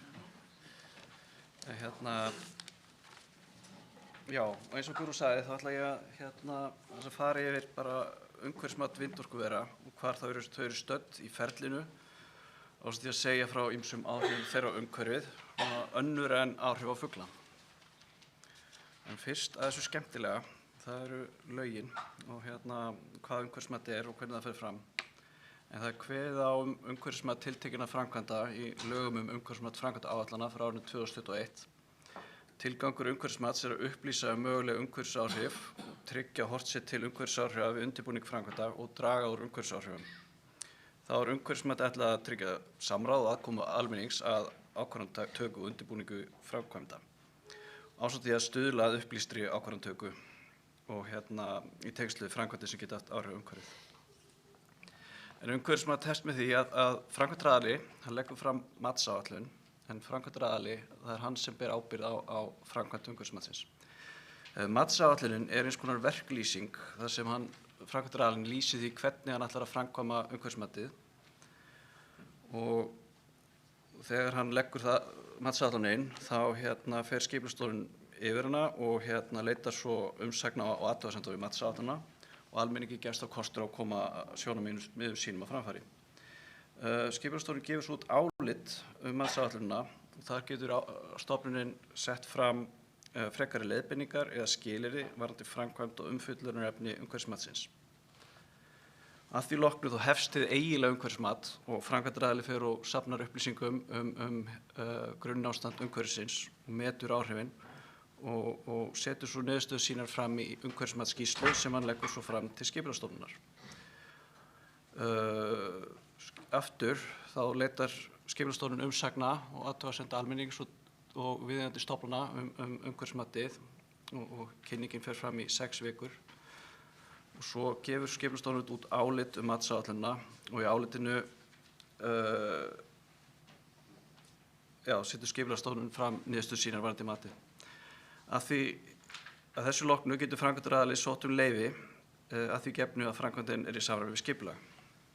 Þannig að þetta eru í grunninn 2 skýrslur sem framkvæmdaraðili leggur fram, annars vegar matsáætlun og svo umhverfismatsskýrsla og í báðum tilvikum, á þessu báðum stigum, þá gefst almenningi og hagsmunaaðilum tækifæri á að koma sjónarmiðum sínum á framfæri. Það er þannig að öll vindorkuver með yfir 10 megawatt í uppsettu afli þurfa að undirgangast umhverfismat. Minni vindorkuver falla líka undir lögin en þau falla í svokallaðan B-flokk en í slíkum tilvikum tekur skipulagsstofnun ákvörðun hvort að umhverfismat eigi að fara fram eða ekki. Á það við í tilvikum þar sem uppsett afl er 1 megawatt eða meira, vindmyllur eru 25 metrar eða hærri eða vindmyllur eru staðsettar á verndarsvæðum. Það er búið að koma aðeins inn á langa reynslu okkar Íslendinga af vindmyllum en hún er samt sem áður lítil, myndi ég halda. Og reynslan af vindorkuverum sem slíkum er náttúrulega engin, þannig séð. Það voru vindmyllur reistar í Reykjavík á 19. öld en þær eru ekki lengur. En það eru reistar 4 nútíma vindmyllur í Íslandi, eins og komið var inn á áðan. Og það er annars vegar virkjunir sem Landsvirkjun reisti í tilraunaskyni við Búrfell og þær voru gangsettar 2013 og þær eru samanlagt 1,8 megawatt. Svo eru það vindmyllur sem voru reistar í Þykkvabæ ári síðar og eru 1,2 megawatt. Þetta eru tiltölulega litlar vindmyllur miðað við þær vindmyllur sem almennt er að reisa í dag en þessar vindmyllur sem hefur verið að reisa á land í dag eru á bilinu 150 til 200 metrar á hæð. En þá má geta þess að þessar vindmyllur í Þykkvabæ og Búrfelli þær voru reistar á tíma þegar umhverfismatslögin náðu ekki til vindmylla í þessum stærðarflokki og þar af leiðandi fór ekki fram nein málsmeðferð á grundvelli umhverfismatslaga. Eins og fram hefur komið þá hófst vinna við 3. áfanga rammaáætlunar haustið 2014 Þá var í fyrsta skipti fjallað virkjunarkosti í vindorku. En það voru þessi tveir kostir, Búrfellslundur og Blöndulundur, báðar á vegum Landsvirkjunar. Árið 2021 fjölgaði svo flokkum og þar var fjallað 5 vindorkukosti. Þetta voru misstór vindorkuver en samlagt uppsett afl þeirra alltaf 439 megawatt.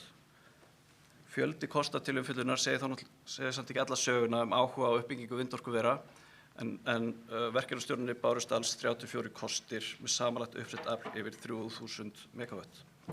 En það meira uppsett afl en í öllum virkjunum Landsvirkjunar. Fyrsta matsáætlun vegna vindorkuvers sem komin á borð Skipulagsstofnunar var áðurnefndur Búrfellslundur og það var árið 2014. Umhverfismati Búrfellslundar lauk svo með áliti Skipulagsstofnunar árið 2016 og eins og Alli sagði þá var þetta eina umhverfismatið sem hefur klárast hérna á landi fyrir vindorkuver. Árið 2015 kom svo líka inn matsáætlun frá þáverandi eiganda vindmyllanna við Þykkvabæ að reisa 45 megawatt af vindorkuver skammt frá þeim vindmyllum sem þegar höfðu risið. Ákvörðun þá matsáætlun lá fyrir árið 2017 en umhverfismatið þeirra áforma var samt ekki haldið áfram. Frá árinu 2019 hefur Skipulagsstofnun svo fengið þó nokkur vindorkuver til meðferðar en stofnunin hefur lokið afgreiðslu 9 matsáætlana síðan þá, auk þess sem 2 matsáætlanir eru til meðferðar í dag. Og þá má geta þess að nýlega tók stofnunin ákvörðun að uppbygging 2 vindmylla á Austurlandi skyldi hafa umhverfismati og umhverfismati þeirra að hefjast hvað hverju. Samanlagt uppsett afl þeirra áforma sem í umhverfismati í kringum 1700 megawatt og eru vindorkuverin flest staðsett á vestanverðu landinu. Þessar mundir eru svo einhverjir framkvæmdaraðilar að leggja lokahönd á sínar umhverfismatsskýrslur og því má gera ráð fyrir einhverjar skýrslur verða kynntar opinberlega á næstu misserum. Og það því mögulegt að einhver verkefni klári umhverfismat síðar þessu ári. En það má geta þess að fyrir utan Búrfellslund þá hefur verkefnisstjórn rammaáætlunar einungis fjallað 3 þessara kosta þarna og eru tillögur að hafa 2 þeirra í orkunýtingarflokki. Nú þegar fara á hundavæði yfir ýmsu umhverfisáhrif vindorkuvera. En fyrir það fyrsta þá þurfa vindmyllur mikið pláss, en til að tryggja sem mest afköst þarf að vera nægilega langt á milli vindmyllanna. Það algengt að gera ráð fyrir það bil 7 sinnum þvermáli spaða á milli hverrar vindmyllu. Þeim mun stærri vindmyllu sem eru notaðir, þeim mun lengra þarf að vera á milli þeirra. Vindorkugarðar þar sem uppsett afl hleypur á tugum með 100 megawatta þurfa því mikið landrými.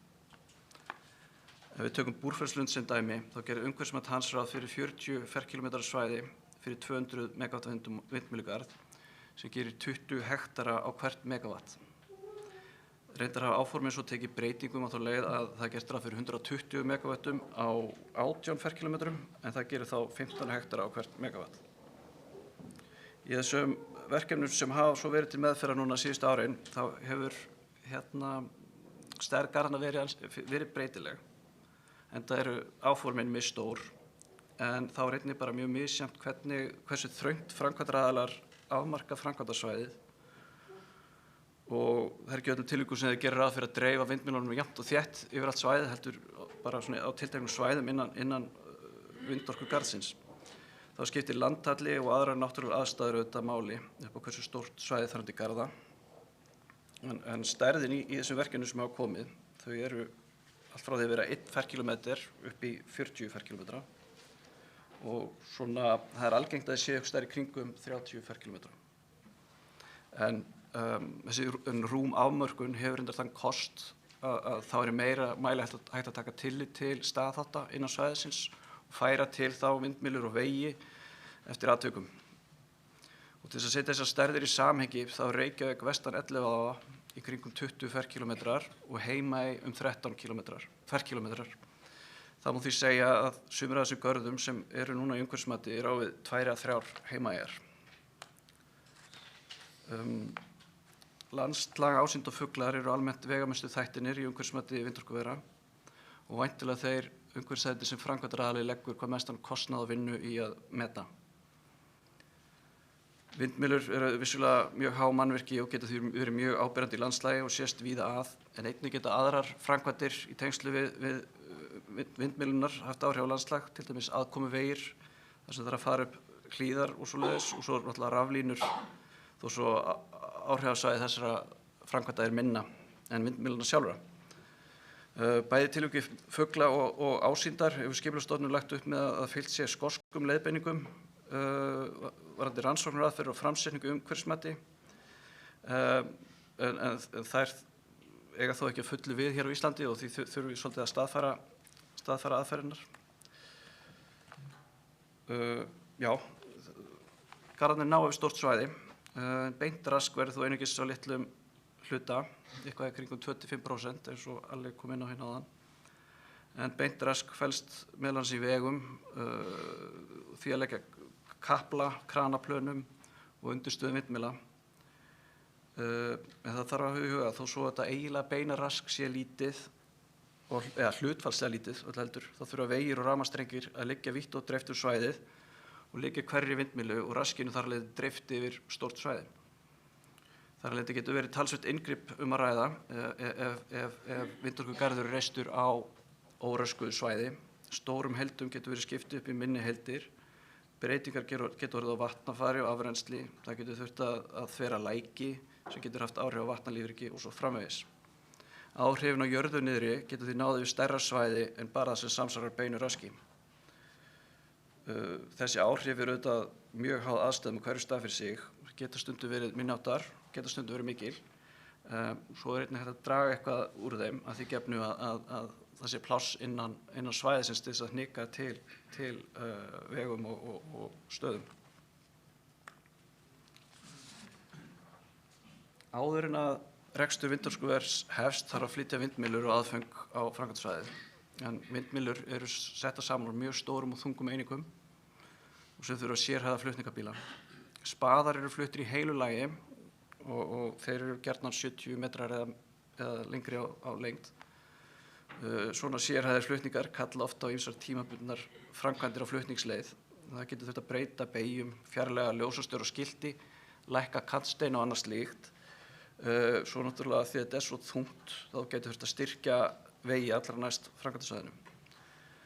Efnisþörf vindorkuverana, til dæmis vegna veg- og kranaplana, getur líka verið nokkur og þar af leiðandi þarf að opna námu eða sækja efni í starfandi námu. Og svo þarf töluvert að steypu í undirstöðurnar. Það er breytilegt eftir aðstæðum og náttúrulega tegund vindmylla. En það er dæmi þetta getur verið á bilinu 500 til 700 rúmmetrar á hverja vindmyllu sem gera í kringum 60 til 88 steypubíla per vindmyllu. Fjöldi ferða flutningabíla hleypur því á þúsundum fyrir svona vindorkuvera að einhverju meðalstærð. En sem dæmi má nefna að í einu erlendi verkefni sem ég rak augun í daginn þá var gert ráð fyrir 40.000 ferðum flutningabíla vegna 190 megawatta vindorkuvers. Það er því ekki skrítið að í þéttbýlari löndum þá er gjarnan lagt mikið upp úr mati áhrif flutninga á umferð og á framkvæmdatíma og ónæðis vegna þeirra.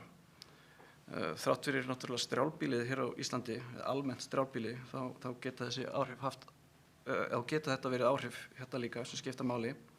Sér í lagi ef fleiri en eitt vindorkuver er í uppbyggingu í sama landshluta á sama tíma.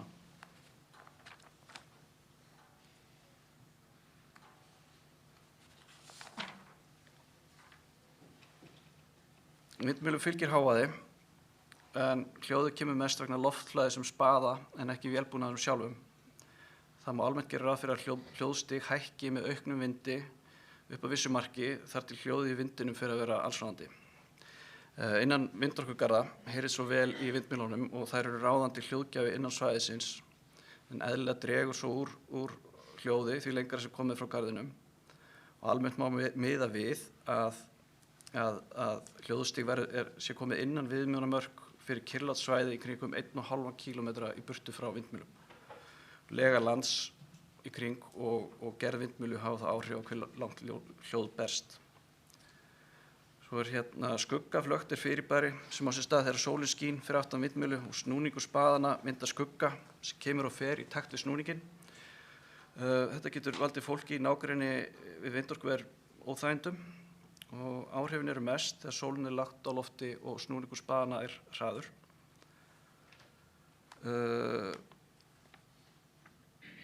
Þessi áhrif þau ráðast af lengd spaða og miðað má áhrifa gætir í fjarlægð sem nemur það bil 10 sinnum lengdar spaða eða þvermálið þeirra og þá þetta svona yfirleitt áhrif sem ná út í svona 1,5 kílómetr frá vindmyllu. Áhrif bæði vegna hávaða og skuggulfögts eru auðvitað mest þar sem vindorkuver í miklu nágrenni við híbýli fólks eða þessi fólk heldur til. Þar af leiðandi líkt á með umferðina, þá þetta áhrif sem jafnvæglega, eða almennt mikið fjallað erlendis. Hingað til þá hafa vindorkuverin verið hérna á Íslandi, þessi áform verið á frekar strjálbýlli stöðum en samt sem áður þetta áhrif sem geta haft áhrif á, eða hluti sem geta haft áhrif á einhver aðila. Svo vegna hæðar vindmylluna þarf að skoða mögulega áhrif á flugleiðar á svæðinu en vegna flugöryggis gerð krafa lýsingu á vindorkuverum sem hefur svo áhrif á myrkurgæði. Svo geta vindmyllur í rekstri valdið ratsjártruflunum og þannig haft áhrif á flug líka. Hérna að lokum ætla ég aðeins að víkja stuttlega vindorkuverum á hafi. Enn sem komið hefur enginn hafið umhverfismatsferli vegna vindorkuvera á hafi en það eru aðilar að skoða fýsileika þess að fara í slíkar framkvæmdir. Eins og gefur að skilja verður rask á botni vegna undirstaða og kapla og þá náttúrulega takmarka vindorkugara siglingar vegna mikillar stærðar og samanskapi geta þau takmarka veiðar. Ekki alveg augljós áhrif eru áhrif neðansjávar hávaða á lífríki en sá hávaði getur haft áhrif á spendýr eins og hval og seli, fiska og jafnvel hryggleysingja. Þetta eru flókin og margþætt áhrif sem ekki að fullu þekkt og eru ólík eftir tegundum. Fyrir suma tegundir þetta lítil áhrif en þetta eru mikil áhrif fyrir aðrar. Einna mestu áhrifin á framkvæmdatíma sem eiga sér stað þegar undirstöðum komið fyrir en þeim þarf að koma niður einhverja 20 metra undir yfirborð sjávarborðs með því að fleyga eða hamra undirstöðuna niður. Framkvæmdunum fylgir því mjög há og skyndileg hljóð. Hávaðinn getur leitt fiska til dauða eða olli þeim varanlegu skaða á heyrn eða líffærum. Þá í næsta nágrenni við framkvæmdasvæði. Stærra svæði geta áhrif á framkvæmdatíma haft áhrif á hegðun og lífeðlisfræðilega þætti en hávaðinn getur haft áhrif á súrefnisupptöku, sundhegðun, fæðuöflun og fleira. Á rekstrartíma eru áhrifin almennt minni en bæði hljóð frá vindmyllum og skipaumferð getur þá samt sem aðra haft áhrif yfir nokkuð stórt svæði og þetta er hávaði sem veldur væntanlega ekki varanlegum skaða en geta haft áhrif á hegðun, samskipti og fæðuöflun, svo eitthvað sé nefnt. Svo er einnig svokölluð masking áhrif þegar hávaði vegna framkvæmdanna gerir fiskum erfiðara fyrir að nema hljóðmerki á réttan hátt sem getur þá haft áhrif á líf þeirra. Svo eru mögulega ennþá flóknari áhrif sem eru breytt hegðun hryggleysingja vegna hávaða og þýðingu þess fyrir vistkerfi sjávar en það eru rannsóknir sem benda til þess að hávaða mannavöldum geti haft áhrif á hegðun sumra hryggleysingja sem gegna mikilvægu hlutverki í vistkerfi sjávar og að hegðunarbreytingin geti á dregið úr framleiðni og líffræðilegum fjölbreytileika. Vindorkuver á hafi hafa hingað til almennt verið innan við 50 til 60 metra dýpi og því möguleika áhrifasvæði þeirra skarist á hrygningarsvæði og uppeldisstöðvar fiskitegunda á grunnsævi og því eru möguleg áhrif neðansjávar hávaða og fiskistofna eitthvað sem þarf að hafa í huga. Að lokum bara þá er uppbygging vindorkuvera umfangsmiklar framkvæmdir sem geta haft margs konar áhrif á marga umhverfisþætti en þýðingarmesta breytan varðandi umfang þeirra er umfang áhrifana staðsetningin. Við förum svo brátt að sjá niðurstöður frá framkvæmdum allt land og það er áhugavert að sjá hvað kemur út úr því. Takk fyrir.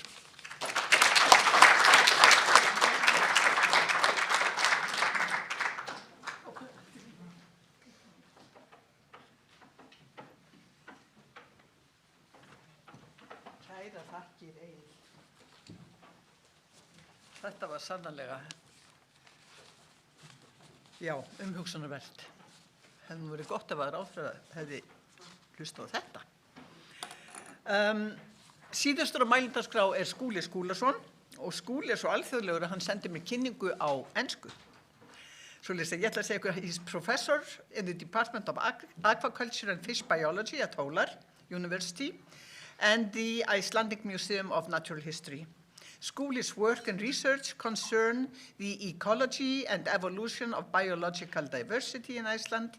He has participated in governmental programs such as the Icelandic Master Plan for Nature Protection and Energy Utilization, which has been mentioned a couple of times here, and where he led the expert group 1 on in the third phase of the program. I'm sure he will mention that. And he is currently chair of the board of BioDice, a network of people, institutions, and societies promoting greater awareness and understanding of biodiversity in Iceland. Skúli, the floor is yours.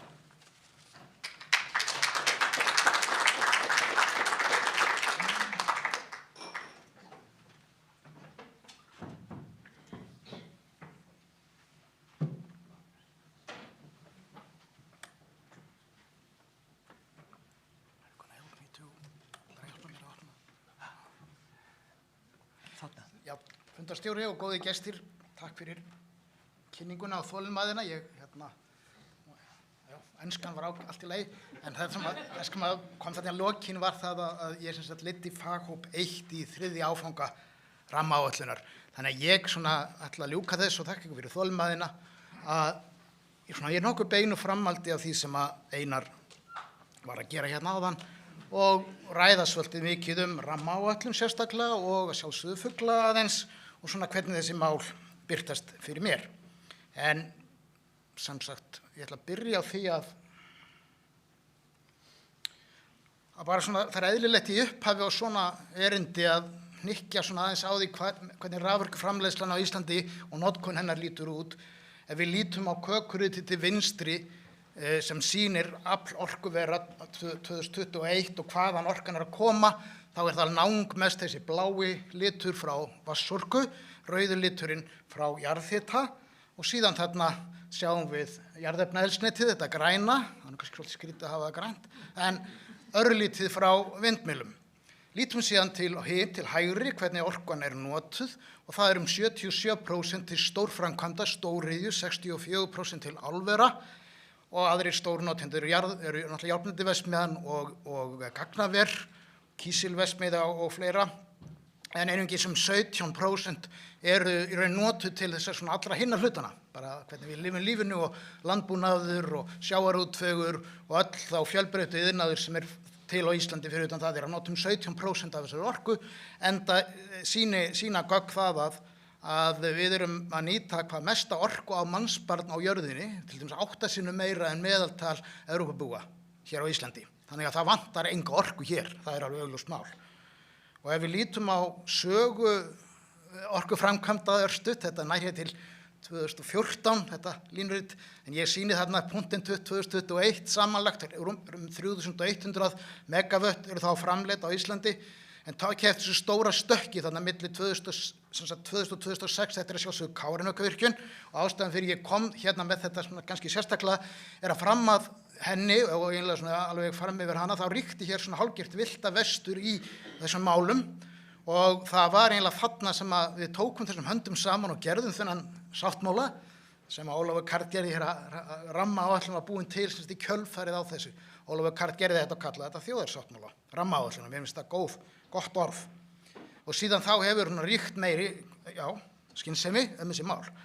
En ég ætla aðeins þá að rammaáætlun heitir formlega áætlun vernd og orkunýtingu landsvæða, byggir á lögum sem kynntir þarna til vinstri sem sett voru 2011 en tóku gildi 2013 og ef þið lítið á markmið þessara laga sem ég hvet ykkur til að kynna ykkur vel, að þá eru þau í raun að endurspegla þá hugmynd sem við sjáum fyrst birtast 1992 í Ríó hjá Sameinuðu þjóðunum sjálfbæra þróun. Það verið að tala verndun landsvæða fyrst og fremst með tilliti til náttúruverndar og skynsamlegri uppbyggingu nýtingar af hverju tagi sem það kann að vera, í þessu tilfelli náttúrulega orkuver, Rammaáætlun sem sagt dæmi umhverfismat áætlana, svona til að tengja þetta við það sem Einar var að segja. Og hún vinnur í þessum áföngum. Og fyrsti áfangin byrjaði 1999, líkur 2003, öðrum áfanga líkur 2011 og þriðji áfanga sem ég var að vinna í, og þar vorum við með þessa 2 vindorkukosti inni, lauk 2016. Og það var athyglisvert að það var allt í lagi að greina þessa vindorkukosti. Þeir voru metnir í þessum áfanga, bara, og það gekk bara ágætlega. Síðan eru 5 vindorkukostir í 4. áfanga og svo núna þessi veldisvöxtur í þessu eins og hér við komið fram og ég ætla ekki að ítreka það. Við erum með 24 vindorkukosti í núverandi 5. áfanga rammaáætlunar. Og ég bið ykkur endilega kynna ykkur allt þetta starf á ramma.is, þessi mjög fín heimasíða sem að verkefnið hefur. En það sem ég langar líka til að taka fram að það tók mörg ár að samþykkja eða ganga frá niðurstöðum 3. áfanga í Alþingi. Þið sjáið fyrirlitna rétt á eftir, en það mjög mikilvægt að þetta gerðist í júní á síðastliðnu ári, mörgum árum eftir hann kláraðist, en þá kom fram líka að það var þar viðurkennt formlega af Alþingi að vindorkan væri hluti af rammaáætlun, því að þetta jú eitthvað sem við erum pínulítið að takast á og ég vil bara draga það athygli ykkar af þessu. Þingið beinlínis ályktaði það. En hér sjáum við þennan feril, hér sjáum við hvað rammaáætlun í raun og veru Þetta byggist að því að fyrirtæki afhenda í rauninni Orkustofnun tillögur sem eru kallaði virkjanakostir, sem við viljum frekar að kalla þetta virkjanatillögur eða hugmyndir. Og Orkustofnun höndlar þetta með ákveðna hætti, afhendir síðan verkefnastjórn rammaáætlana sem hefur þetta fallega logo þarna, verkefnið, og það verkefnastjórnin sem skipuð 6 mönnum, 6 manns, og hún vinnur síðan með 4 faghópa sérfræðinga sem að vinna ötullega því að meta þessa kosti og skila niðurstöðum og verkefnastjórn ber síðan ábyrgð á því að raða þeim endanlega og skila niðurstöðum til umhverfisráðherra og röðunin felur líka í sér að þeim skipað í verndarflokk, það sem á ekki að yrkja, og biðflokk, það sem eitthvað óljóst, og síðan nýtingarflokk, það sem að gefa henni svona grænt ljós á virkjunina. Og ég undirstrika það þarna með mat á verðmætum landsvæða. Þetta kannski það sem varðar okkur mest, eins og við erum að tala fuglana, við erum að tala náttúruna, og mat á verðmæti landsvæða hefur sérstöðu í þessu ferli. Þetta á einungis við starfið í faghópi 1, sem náttúru og menningarminjar, faghópur 2 fjallar hlunnindi, ferðaþjónustu, landbúnað og slíkt, faghópur 3 fjallar efnahag og samfélagslega hluti, svona mannkverfa hluti, og síðan að lokum 4. fjallar í rauninni arðsemi virkjana. Þannig að ég sjáði að faghópur 1 sker sig þarna dálítið mikið úr og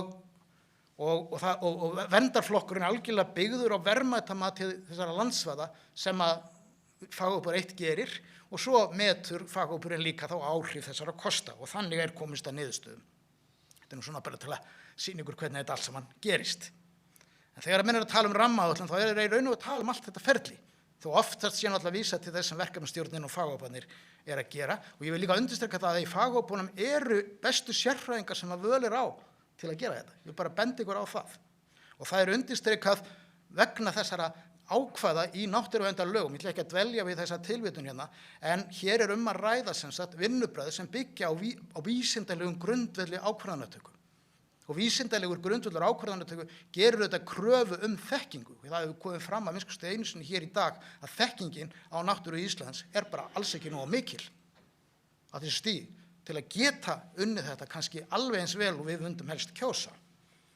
En komum þá aðeins að þessum vinnubrögðum faghóps 1 í sambandi við að meta verðmæti svæða og þar á meðal fugla sem þarna feitlitraðir. Þið takið eftir því hvað þetta viðamikið.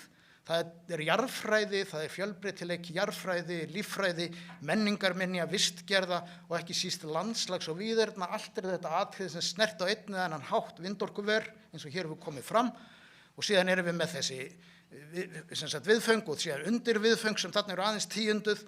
Og það sem ég vildi kannski líka draga athygli ykkar að, það lóðréttu dálkarnir sem viðmiðin. Það að segja hvernig þessi verðmæti metin. Og hér myndi ég auðvitað geta haldið 35-40 mínútna fyrirlestur það.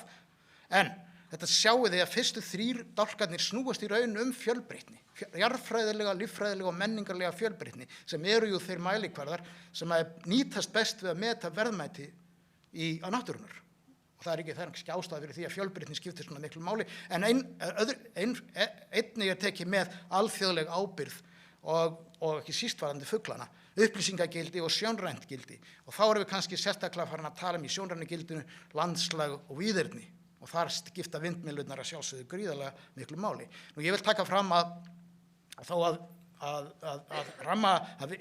verkefnastjórn og fagapar hafa ekki miklu fjármagn að spila, þá stundaði talsvert mikilvægar rannsóknir og mjög stór hluti af þekkingu okkar á náttúru landsins hafi raun komið í gegnum rannsóknir sem þar eru og það eru mjög spennandi rannsóknir í gangi þar núna eins og hér hafa líka komið fram varðandi áhrif og skilning okkar á áhrifum vindmylla á Íslandi sem að ég ætla að hvetja ykkur til að kynna ykkur á heimasíðunni.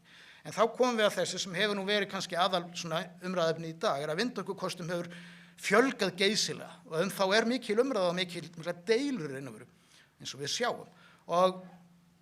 En ég vil þá bara ítreka það að slíkir kostir þeir falla undir rammaáætlun en auðvitað má styrkja lagagrunnin. Og það það sem kannski svona hluti að minnst kosti af því sem að ráðherra ræddi hér til dæmis varðandi starfshópana sem hafa verið verki, ég tala í fleirtölu, núna sem sagt núverandi ráðherra með ákveðin starfshóp sem og við bíðum eftir niðurstöðum og við verðum aðeins að vona það að sú niðurstöð sé gagnleg og hjálpi rammaáætlun að halda áfram sinni góðu vinnu.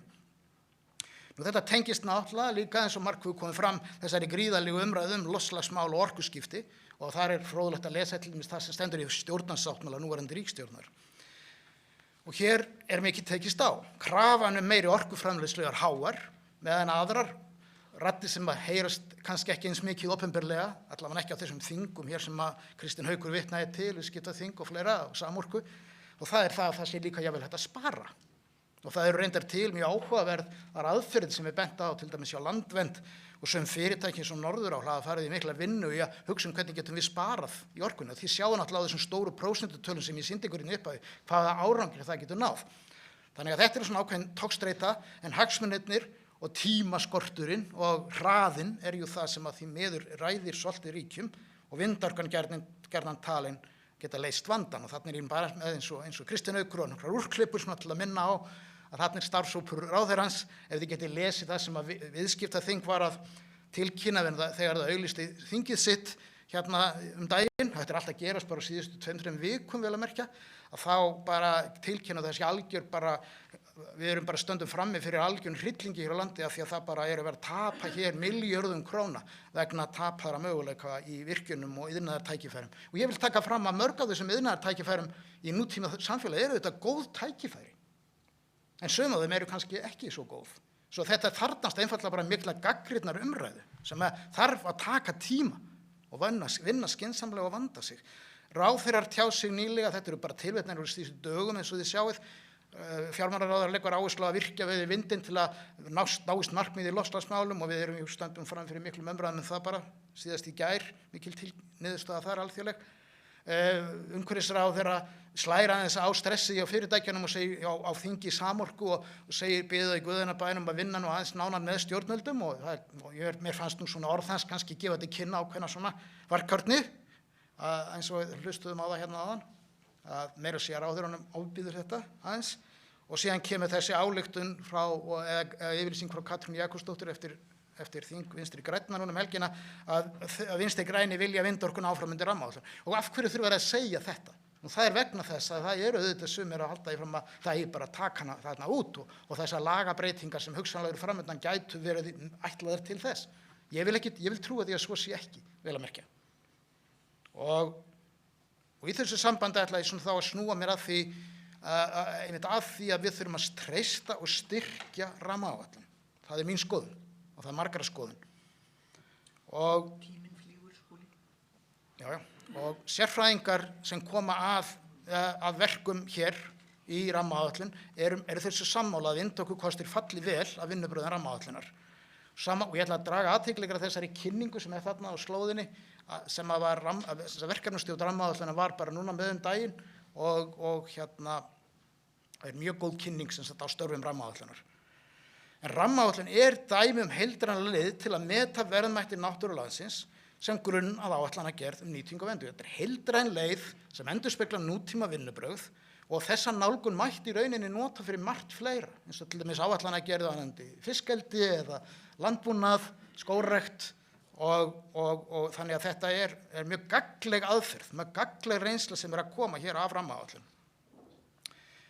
En hún auðvitað ekki yfir gagnrýni hafin og það eðlilegt að það sé umræða þetta og það ýmislegt í samvætti við rammaáætlun sem mætti laga í lagagrunninum og margt sem við getum komið þá inn á hérna í pallborðsumræðunni kannski á eftir. En aðalatriðið að vinna þessu tægi, hún flókin, hún tekur tíma, en langtíma árangurinn tvímælalaust góður og rammaáætlun hefur sýnt þennan árangur nú þegar, vil ég fullyrða. Þannig að þessi óþolinmæði sem við kannski sjáum eins og ég herði forstjóra Landsvirkjunar sem ég vísa til fyrr, hún að mörgu leyti skiljanleg, en það mjög margt annað heldur en verkefnisstjórnar, rammaáætlunar og faghópa sem hefur tafið afgreiðsluna. Og þið getið bara svona aðeins sett hugmyndaflug í gang hvað ég að meina núna. Svo það sem ég legg áherslu á hérna, og ég held að margir séu sammála mér, að rammaáætlun þarf einfaldlega mun meiri athygli, fólk þarf að kynna sér hana betur, það þarf meiri umræðum hana og hún þarf margfalt meiri fjárhagslegan stuðning og sérfræðingarnar meiri svigrúm. Þetta risastórt verkefni. Þegar ég var að vinna í rammaáætlun þá fékk hún sirka 80 milljónir á ári til að vinna alla sína vinnu, hátt í 30 sérfræðingar. Þessi upphæð hefur aukist örlítið í seinni áföngum. En þetta jú ekki há upphæð miðað við þau óskaplegu og það mikið ójafnvægi sem ríkir hér í fjármögnum sem fyrirtæki til dæmis hafa til að vinna á sínum málum eða ef við getum bara litið á laun forstjóra í orkugeiranum. Þannig að þetta þurfum við algjörlega að taka til endurskoðunar og í rauninni þurfum við að veita mun meira fjármagni og taka skipulega og samræmt á að auka þekkingargrunna náttúru landsins svo munar. Og hér kemur til að rammaáætlun ekki ein, rammaáætlun neytur stuðnings núna frá alþjóðastefnu sem við erum búin að skrifa undir bæði líffræðilega fjölbreytni og loftslagsmál sem gerir tvímælalausa kröfu til mun meiri þekkingar á náttúru landsins áður en að við getum í rauninni gert neinar alvöru áætlanir. Og þetta svona hlutur sem ég vil þá tengja við þá staðreynd að íslensk náttúra eins og margoft hefur komið fram hér í dag stórkostleg, hún mjög sérstök og býður upp á að tækifæri til að við getum sett svona heiminum bara jafnvel ákveðið svona verið gott dæmi fyrir heiminn. Og það akkurat þetta sem við erum að bralla í bæjardægisverkefninu sem var nefnt hér í upphafi. En auðvitað stöndum við bara einfaldlega frammi fyrir því að við þurfum að gjörbreyta hugafar og lífsháttum okkar á jörðinni til að takast á við þau vandamál sem framundan í bæði loftslagsmálum og varðandi líffræðilega fjölbreytni. Og þetta eru þau atriði sem hafa vissulega komið hér líka til umræðu. Og það margar góðar, ég vil tala þetta jákvætt vegna þess að hér á landi margar góðar hugmyndir sem geta verið nýst til að snúa blaðinu við. Og við þurfum bara að vinna saman og hugsa vandlega okkar gang og gera okkur grein fyrir því að það hagsmunir okkar allra sem í húfi. Þannig að ég býtti svolítið í og en ég vildi gjarnan bara þakka ykkur kærlega fyrir að lokum og þakka fyrir þetta góða þing. Og þessi gaurar greinilega að ræða við okkur líka. Takk fyrir.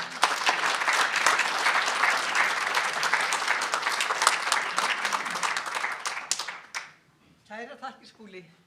Ég vil þá bjóða pallborðs þáttakendum, the members of the panel, kindly come and take a seat here.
important for strategic planning of wind farms in Iceland. I completely couldn't agree more that strategic planning is absolutely the key word. And there we have a number of obstacles in this country, and one is the right of the municipalities to make decisions, and the reluctance of the state to sort of take that right away from them. But if we really want to avoid having wind farms all over the country, we need to prepare strategically and decide, I think, on which parts of the country are well suited. There is no doubt that there are parts, but they may not be that many. So who wants to catch the ball first? Thank you, Guðrún. I think in terms of just knowledge in birds, I think the migration routes are definitely the ones that have to be surveyed further. And now actually we do have the technique to do it more accurately than ever because of these new GPS, GSM transmitters that can, where we can get daily location or even within minutes. So it's the constraints are now not technical; it's more or less financial, and this should be done under the auspices of some governmental institutions, or at least governmental funding. It should not be under each individual power company to fund it, although it's good to get money from it. I think the government has to prepare a thorough study plan to gather this information, and it wouldn't take many years to do it if we would start now. But secondly, about the constraints, I think that the main constraints is the reluctance of politicians to make decisions. It's very obvious that the strategic plan, the rammaáætlun, has been delayed for many years because of the parliament. The Málþing has not acted upon it until last year, after 9 years. So the ball is in the politicians' park mostly, and because of all the local patriots all over Iceland, the politicians, they are very reluctant to make decisions because all of them will affect someone somewhere. Would anyone else like to comment? Yeah, just to follow this up, I think that maybe just to open up also the broader picture of the ecological or ecosystems where birds are parts of.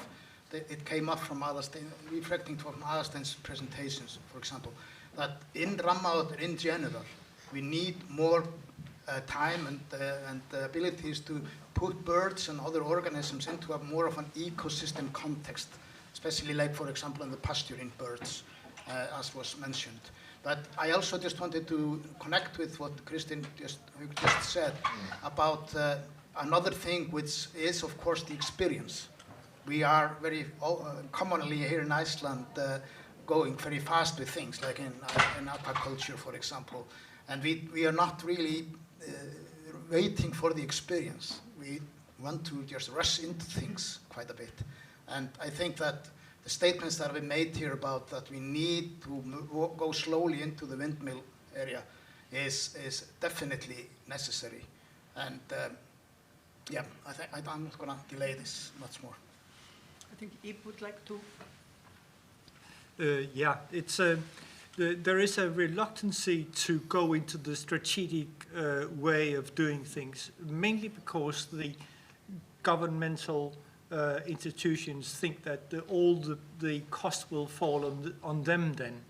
But that is not necessarily the case, because in the UK, for instance, the government will put out areas for development, and the constructors will then be asked to pay for the cost of the strategic environmental assessment that has been used up until that point. So it is actually not so that it will be the entire cost on the government. Also, the companies, they hate to start a project that then falls into problems far into the development. So they would very much appreciate that there is a thorough strategic environmental assessment for what they are doing, and they would happily pay for that actually, because that ensures their investment. We have had quite a number of situations in Denmark where wind farms plans have been put down at a very, very late stage, and the companies get furious and they lose a lot of money, and it's not for anyone's good. Yes, I quite agree, if I may have an opinion on this. I always found it strange that the companies who have plans to build a power plant somewhere should simply put a proposal forward, and that determines the research that will be done. The state should be in the forefront. Yeah. And decide with all its experts where are the most convenient places. And then the companies know that this is a relatively, safe area to start planning in more detail. Whereas don't even dream of going over here, because all the eagles seem to love this place. So you might as well know that in the beginning. I felt a bit sorry for these poor, I almost said poor devils, but I didn't. When we came out with our results, that some of their very well-planned projects were completely hopeless because of a very simple fact that in some cases had to do with birds, but in some cases had to do with other very important things as well. Anyone who wants to pick something up? If not, I want to continue by asking you, do your countries, Germany and Denmark, where you have so many windmills, is the legislature concerning windmills there similar to what you may have gathered from your colleagues in Iceland? How is it decided upon? And is it the companies that the contractors, the companies who are going to build the plants, who actually are responsible for having the environmental impact assessment done? And is that normal? Okay, here goes. Who wants to catch the ball? Okay. Yeah, for Germany, I can say it's the federal states who are deciding about where or if windmills can be built in the federal state specifically, and the selection of the area is made by the companies, and they are looking for the wind richest areas, of course, where they can make most of the profit. And in the past they have been popped up like funguses. So everywhere where wind-intensive areas were found. And in some cases, this produced many problems. So some of those farms had to be switched off partly of the time, and then we have problems with transporting the energy from the north down to the south.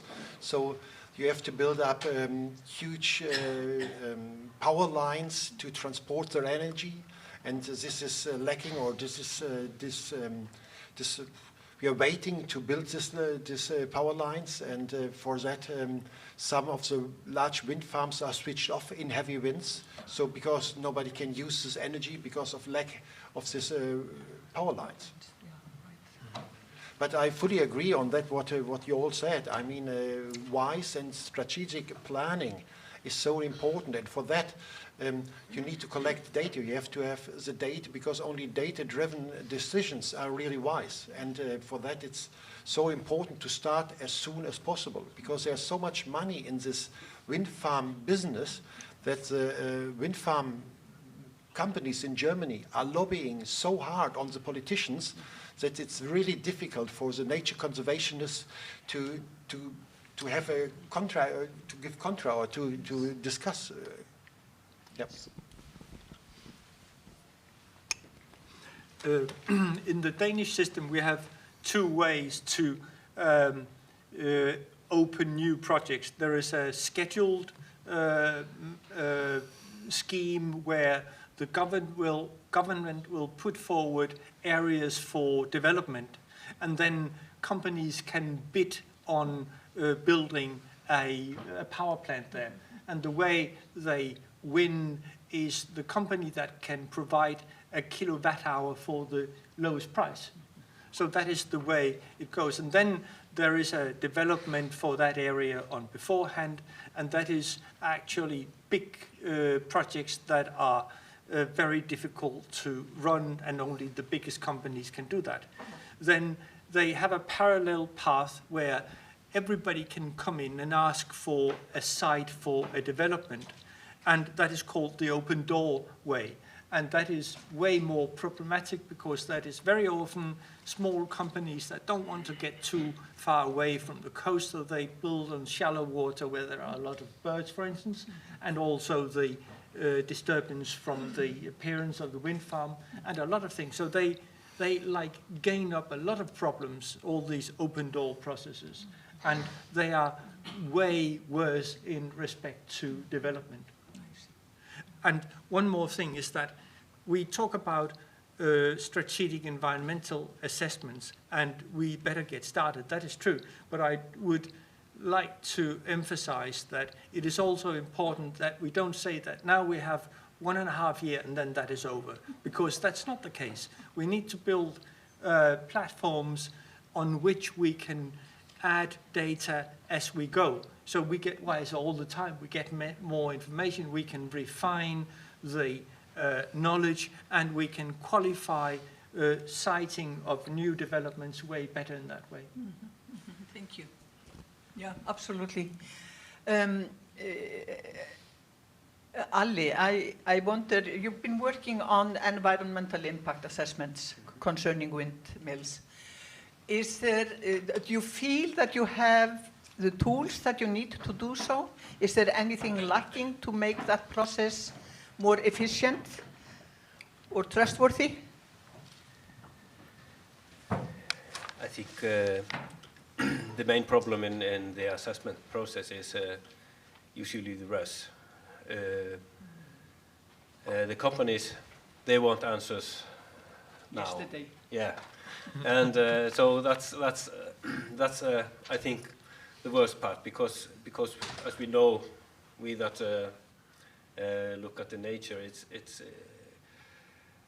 changes. It's not always the same. So what is going on in one year is not necessarily in the next year. So to make it better is to have more years where we are studying it, especially the migrating routes and things like that, because weather conditions and so lots of things that can change this. And then, as Kristen Haukur mentioned, we have this technology that can help us define the routes, which would help us a lot, because we have no knowledge until just recently. We have on the eagles and geese, but we need it on more species. Find the routes. Yes. Excuse me for asking like the housewife from the eastern part of town that I am, but how many trackings do you need? How many birds do you actually need to be able to track, to have a sort of a confidence in saying this must be a migratory route? Well, I think I give Oliver the floor. This is nearly impossible to answer. I mean, to have a representative number of the whole population would mean you had to equip maybe 75% of the population. So this is impossible. So a small number can give you already some insight, and this is better than nothing, of course. You will never cover everything, but to start from nothing gives you the opportunity to gain a lot of information. Yeah, I can just add to that, for instance, we have been putting these tags on eaglets for 4 years, and they are representing about at most like 15% of the eagle young that fledged each year. So we have a very high percentage of each its cohort. So I'm confident that this will give us good answers. But of course, eagle is such a rare species that's an exception. But I would like to continue about these strategic planning and the role of in assessing these windmills. I think one of the drawbacks with these strategic planning, for instance, that we do is that the energy companies, they have to submit their options. So like now there are 24 different windmill options which are being evaluated in the strategic planning.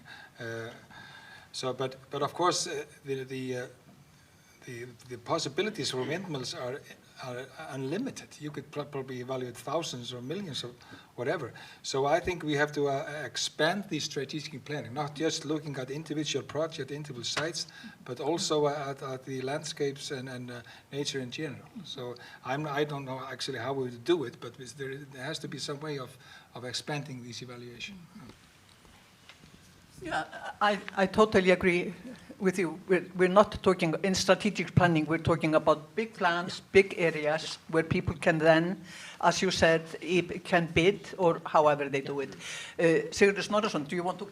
Yeah, no, I think I can speak loudly. I wanted to just take this point out about the strategic planning and just ask straight, how far are we from the possibility of making a countrywide strategic planning?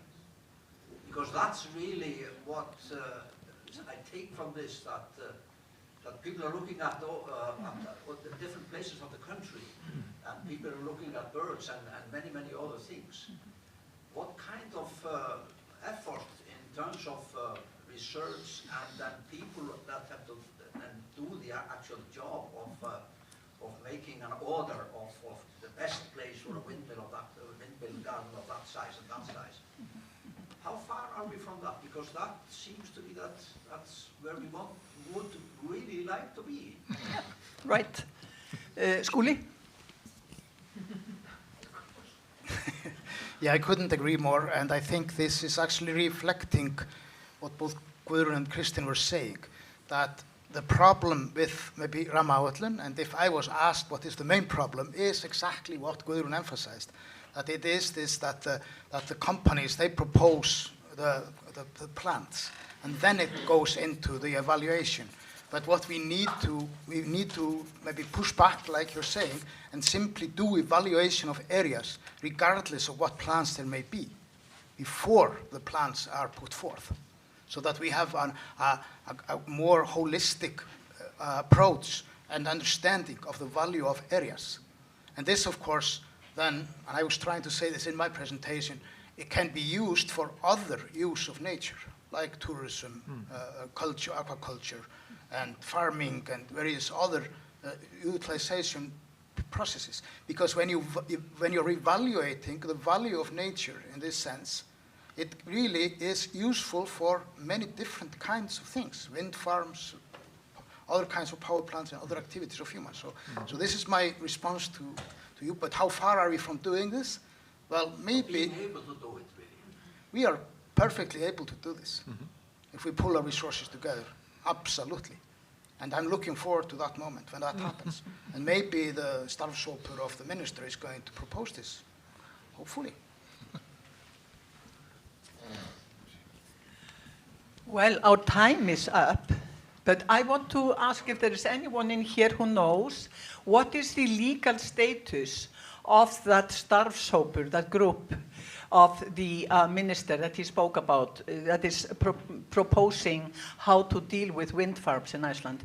Is it above or under the law of rammaáætlun? Because we have an existing law in the country as to how to deal with wind farms. I mean, this is basically an ad hoc committee appointed by the minister, so it's an advisory committee, and as he told us in his talk, that they were both introduced some ideas, and eventually a bill before the parliament that after the discussions of the ideas that have been, so it is just, it has nothing to do with rammaáætlun. No, I'm not quite sure. You see, first they come with some suggestions, and then these suggestions develop into a bill that will be presented to the Parliament. So it's quite important to keep an eye on what happens there. Yeah, just to add to this a little bit, that the minister is also building on the agreement of the government, because in the agreement of the government, sáttmálinn, that they made, there is a very strong statement about that the law for the strategic evaluation, the rammaáætlun, is supposed to undergo a complete revision. And I kind of scratch my head, what do they mean by that? And then there is also a statement there that there should be a special law about wind farms. And I don't think that means that it's being taken necessarily away from rammaáætlun, but that is definitely what pops up in the minds of the people that want to act very fast and very rapidly. But I also wanted to add, just to make that the point is made, that we are now also recently signed agreements about planning for biodiversity and climate change. Huge international agreements which require exactly what Sigurður was proposing that needs to be done. We cannot meet those agreements unless we have a strategic, holistic overview of the value of areas in this country and ocean as well. Mm-hmm. Sorry, Guðrún, I just misunderstood your question. I'm sure they will deal with the rammaáætlun in their proposals, but it's not legally attached to the work which is doing. Okay. No, I know, I understand. I think we will be well behaved and adhere almost to the time. And on that note, I want to thank you all very much for your presentations and you for being here with us and the audience. Þeir sem heima sitja, do you remember the program on radio, Við sem heima sitjum? That was a very corny program. I'm not saying that those that don't show up for meetings like this fit into that category exactly, but they are at home, I hope. So thank you all for taking part. And